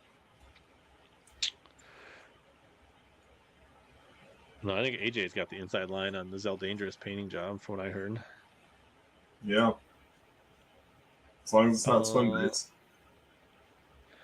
When I was looking, for me, it was really like Camus, Phoenix, or Bass Cat. Those are the only ones I was really seriously looking at the time. We definitely talked about Spencer for the first half an hour. Shop Life, you're going to have to be part of the replay squad, rewinder, catch the replay on the your favorite podcast app. But yeah, we beat that MLF horse to death. What else is on your mind, AJ? You painting some baits? You like paying the bills after your 2-week fishing trip, or what? I'm trying to. So I just painted up some rock crawlers today and some KVD 2.5s. Are you gonna start painting gravel dogs? No. You know what that actually reminds me of? I'm trying to think if I have one in here. I don't think I do. Berkeley made a bait. It was called. What was it called? It was a big square bill that was like a kind of like a wiggle wart. It had the same action, but it would blow out real easy. But if you crawled it, it was actually a really nice bait. I can't think of what the name of it was though. What was that series of Heart Frenzy? No, it was after that. It was in like their new run. But that's what it looks a lot like that bait.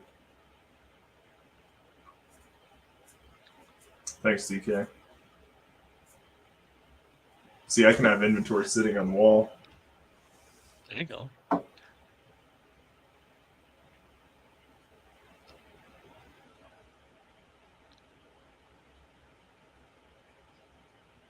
Yeah, I think striking baits. Any inventory you want to highlight? Anything that you think people should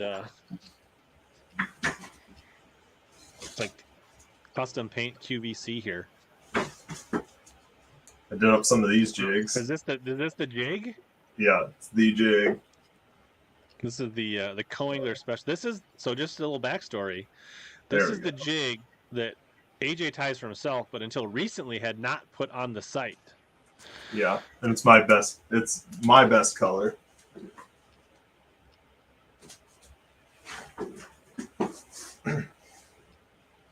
Yeah, those are the color. So is that a half ounce? That was 7/16. The one I was throwing with you guys was a 5/16, which is usually what I throw unless it's real windy or I'm fishing real deep. I'll just wait for it to hit the bottom because we all know you don't have to feel your jig. You don't need to feel your jig. No. Everybody knows that. But that color, it's just like a green pumpkin, a couple different, like a more browner green pumpkin, and regular green pumpkin. Are they live on the site? They are under the What? color Mendy. You They're have to not click on on there? jigs. They are on there. Is it the heavy or the light wire? It's in. I did them for both. But you said Mendy not Magic's Cayuga. color. Mendy Magic? Yep. There it is. There you go. Say $7 a piece. Yep. It's no block-it jig, but I mean, it's all right. Oh, but it takes a while to hand tie that and that square cut rubber, splitting it. Because like a normal like round rubber, you can like pull and cut and then all the strands will pop off. This square cut, mostly because I got it on sale, you literally have to peel each individual strand apart. And it's such a pain, but it does make a difference.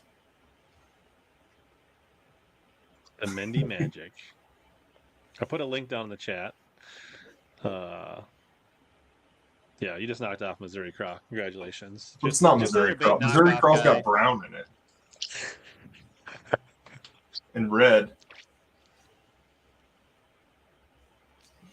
It is similar to that, though. That was kind of what I was looking for. But I caught. Maybe I should get some of these for leech. Yeah. Do smallmouth eat these? I don't know. Guess we'll have to find out. Did they eat this one in? Did they eat in clear water? This color. I've Yeah. only seen it work in dirty water. They do eat. I had the biggest bag of fish I ever caught was on that color. You should send each one of these with one of your trailers. Just one. I should. Just one. I thought about doing that as a promo, like just pour up a bunch of them and just send a bag with it. And when somebody asks for a refund, just throw like 3 of them in there. Like a little kit. Then when they tear out because that hook slot's too thin. And then you people sending you emails be like, oh, I need more of those trailers. Catch them anywhere. I didn't really pay attention to it. So we threw those 3 baits in my bait pile, right? Before you left.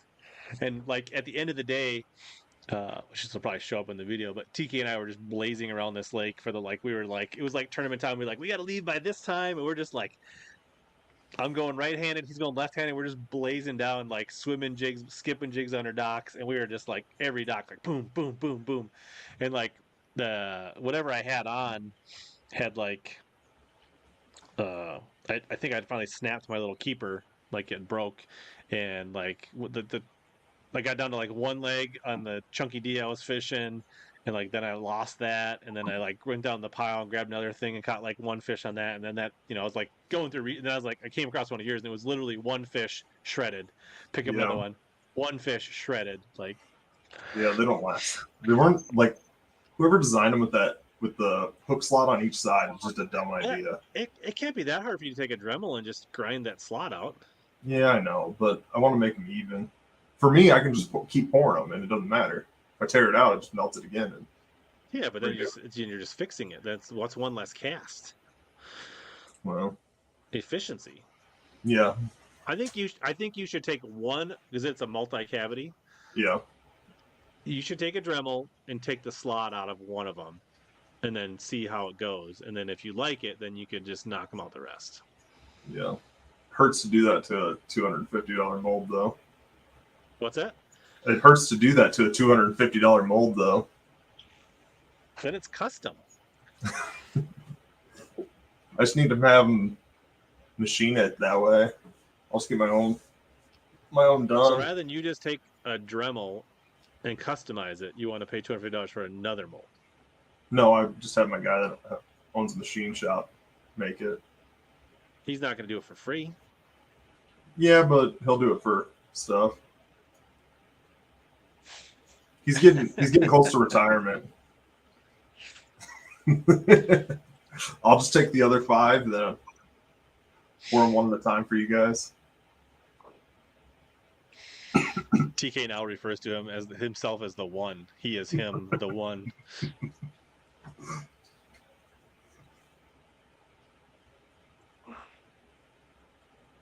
Yeah, I did at the river this last weekend. Rapple uses VMCs. They're decent hooks. I typically fish them out of the box until they kind of get beat up, and then I'll change them. But I don't think twice about taking a new Rapple out of the box and fishing in a tournament. Yeah, I wouldn't either. They're good enough.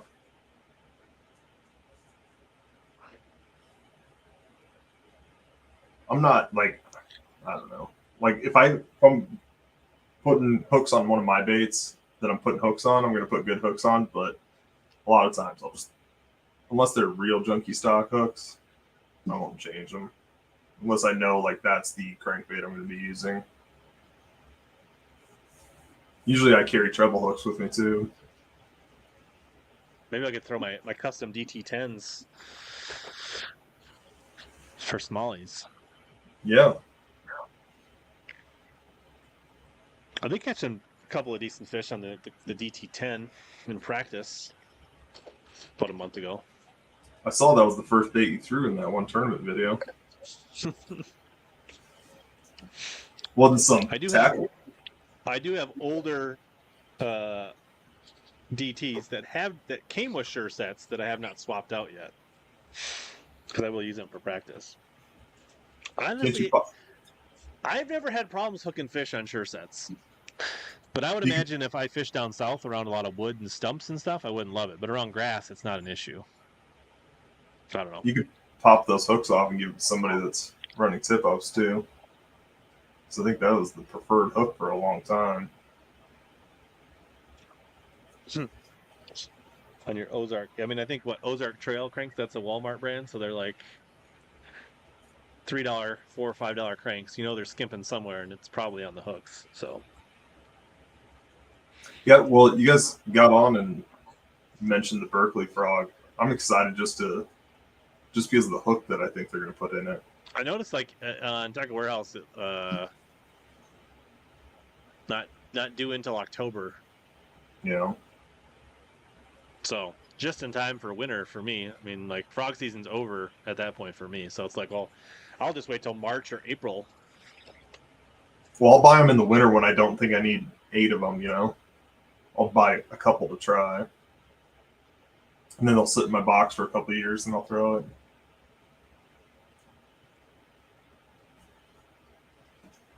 Pike love Sure sets.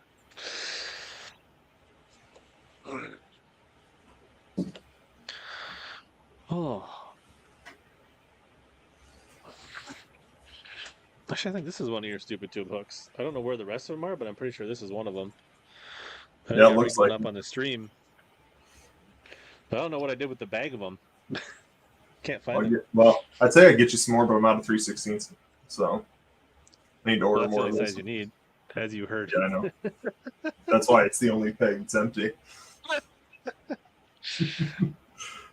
Because you keep telling people that's the only size you need. And I'm like, nope. They watch the replay and they're like, oh, 10 packs of 3/16.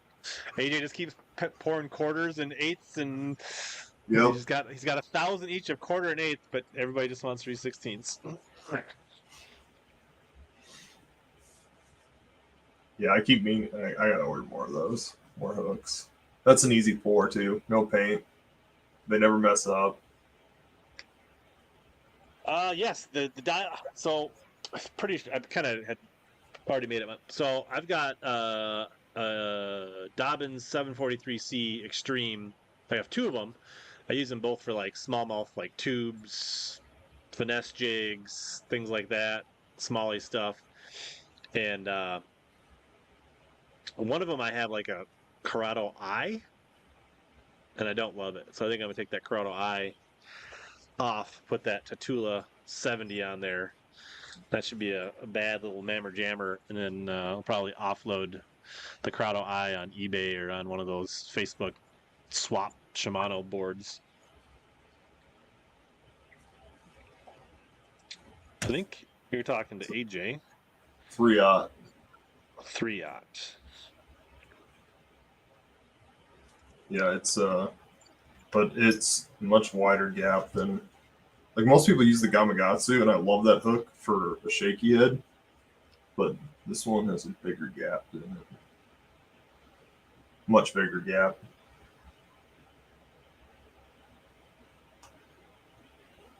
Tube not included. Yeah.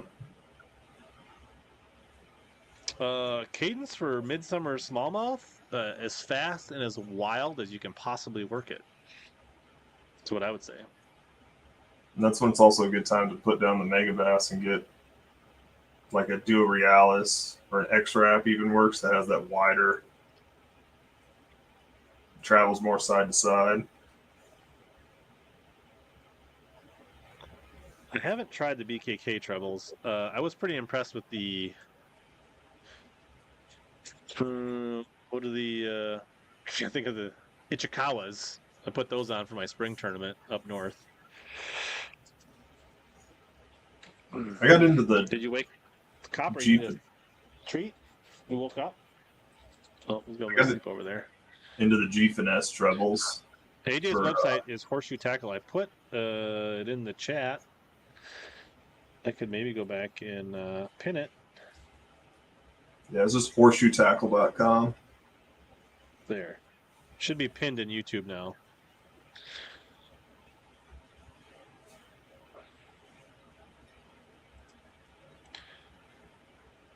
You just search. What if I search Mendy's Magic? Will that? You think it'll? It probably doesn't, because I didn't mess with the SEOs on it. Well, I don't know. I might be. Should I be scared? I might find some stuff I don't want to see here. Yeah, I don't know. Well, there's only like, I don't know, 30 Mendy's in the United States. I So guess there's Sergio Mendy's. He had a song named Magic. Mendez. What if you absolutely blow up for in the Hispanic market? Probably. Everybody's certain they're like, oh, look at this jig. I was a big fan of Sergio Mendez, but now they're just buying your jigs. Yep, on tacklecraft.com.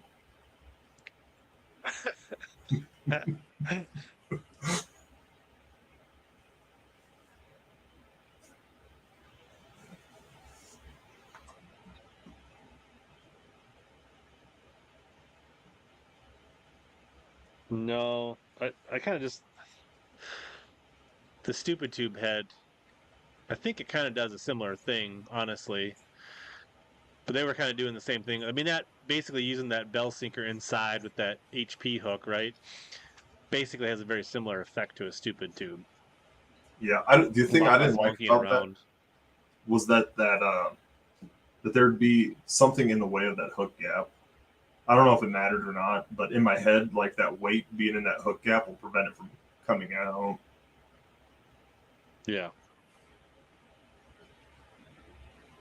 I mean, it depends. If you're using a real small one, probably not. But if it was a bigger one, right? Yeah, like. But yeah, I think stupid tube does the same thing. Why is TK all of a sudden interested in? You're not. First of all, you don't go fishing anymore. You've already went fishing this year. You've used up all your fishing for the year. You're done, and you're not going to tear up your precious Prowler tubes. Yeah, so I know better hookups with the Texas rig. I know Travis is the same way, and he doesn't use a wide gap hook on his tubes. I think he uses, correct me if I'm wrong, Travis, but you go with the Kale hook, right? Like the big wide gap. I've gone to just straight shank hooks for my tubes. My buddy, or my partner Michael, really likes those Trokar tube hooks for flipping the craw tubes. Yeah. He catches them. And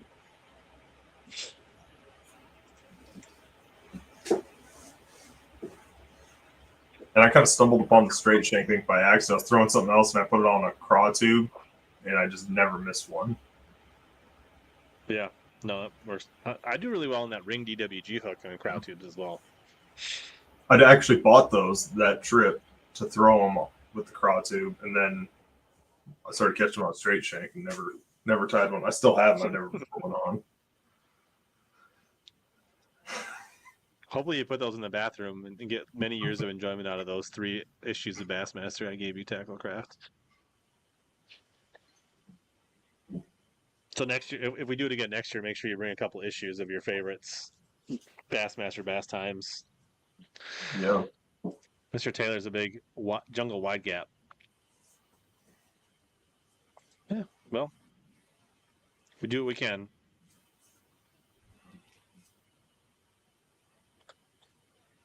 Speaking of Travis, did you see the pictures of my my new topwaters? I don't have them with me. I don't know if you've seen those yet, Travis, but I'd be jealous. I'm guessing you would approve. Magnum tubes? Eh. I mean, I'll do like a flipping tube. Like a flipping tube is like a 3.5 or No, it's probably 4-inch tube. Yeah. It's been a while, but I used to throw those more. I think you and I are the same way. I'll throw that big bites tube, which is a little bit bigger. My go-to stupid tube now lately has been the X-Zone tube, which is like 2 3/4, I think. I've pretty much for a bigger size, I just go to the craw tube because it's wider. The Chompers one's even bigger. Mm-hmm. Probably like 1.5 times the size. Yeah, I wouldn't pick Spencer for the final event. Well, they screwed it up for the invitationals, the last invitational on the Potomac. They ended up basically not counting anybody's points because last minute Dakota Ebear dropped out and they never made the adjustment on the roster and they didn't send it out. So they basically had so many people complaining that basically nobody got points. The Zell muffins. Yeah. So you guys know AJ came and fished with us and he didn't bring us muffins? Yeah. That happened. I know time. He also didn't bring anything to bake them. We had a kitchen. You could have baked them there. Yeah, I could have just made muffins there. We were fishing too much though. That was not the trip I was expecting. I was expecting to sit around, drink beer, BS. You guys went fishing. Hardcore. I don't think anybody on the chat or here thinks Spencer is going to be with MLF next year, but we could be wrong. If they're going to take him, if you're going to take your tournament organization to court, I don't think you're fishing with them next year. But I feel like it's starting to rain out here. We had a little bit today. Every time I come home, there's like my grass is this long because it's rained nonstop since I left. Got to bail it. I know. Horseshoe Custom grass hay bales also available on the site soon as well. Yep. Right next to the muffins. I think Hebert didn't. I think Hebert was just. I think he didn't fish Potomac because I don't think he wanted to like rush himself getting to St. Clair, and it probably maybe would have like cut into his practice. And since he's like in contention for the BPT Angler of the Year, I think that's why he didn't go to the Potomac. That's just my guess.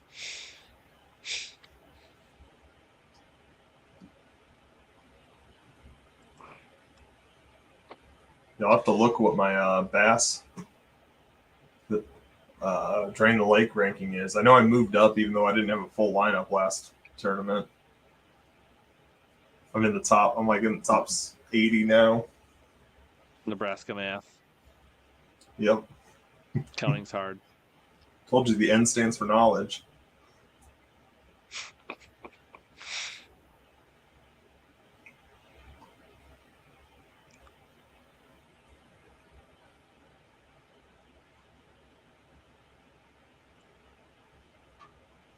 Yep.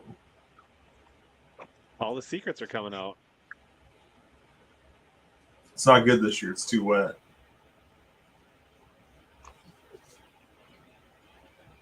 Well, can't you dry it out with your super fancy ventilation system?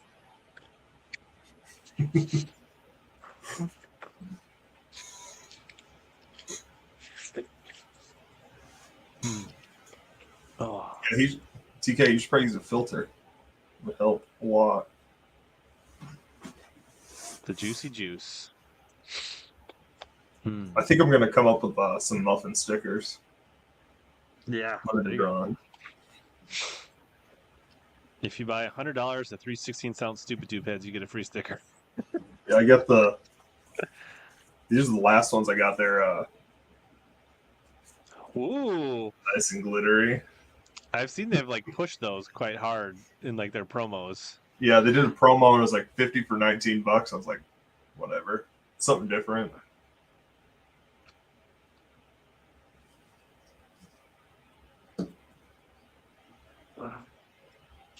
And if you order you typically get a sticker Yep. in your order. So It's random. you get the secret AJ Mendy Magic jigs, you're gonna probably get a sticker with them. Yep, you will. There you go. The Muffin Gang.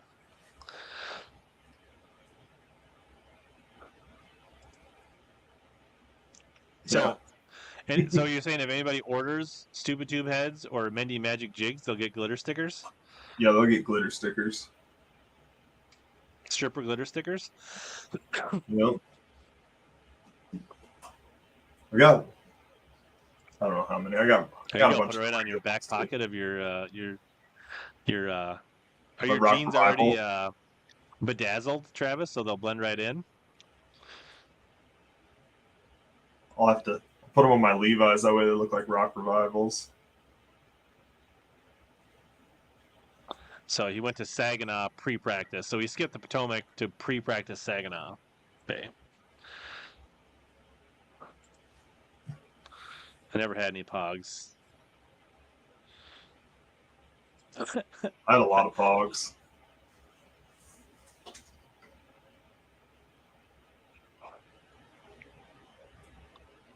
Did you take a nap, Brandon? It's late there. He's young It's though. the East Coast. The least coast. It's not on normal people time. All right. I feel like we're just we've kind of hit the end. Answer people's questions. Kind of thinking about ordering some Mendy Magic for my tournament coming up. Yeah, you went and got the singles. Makes sense.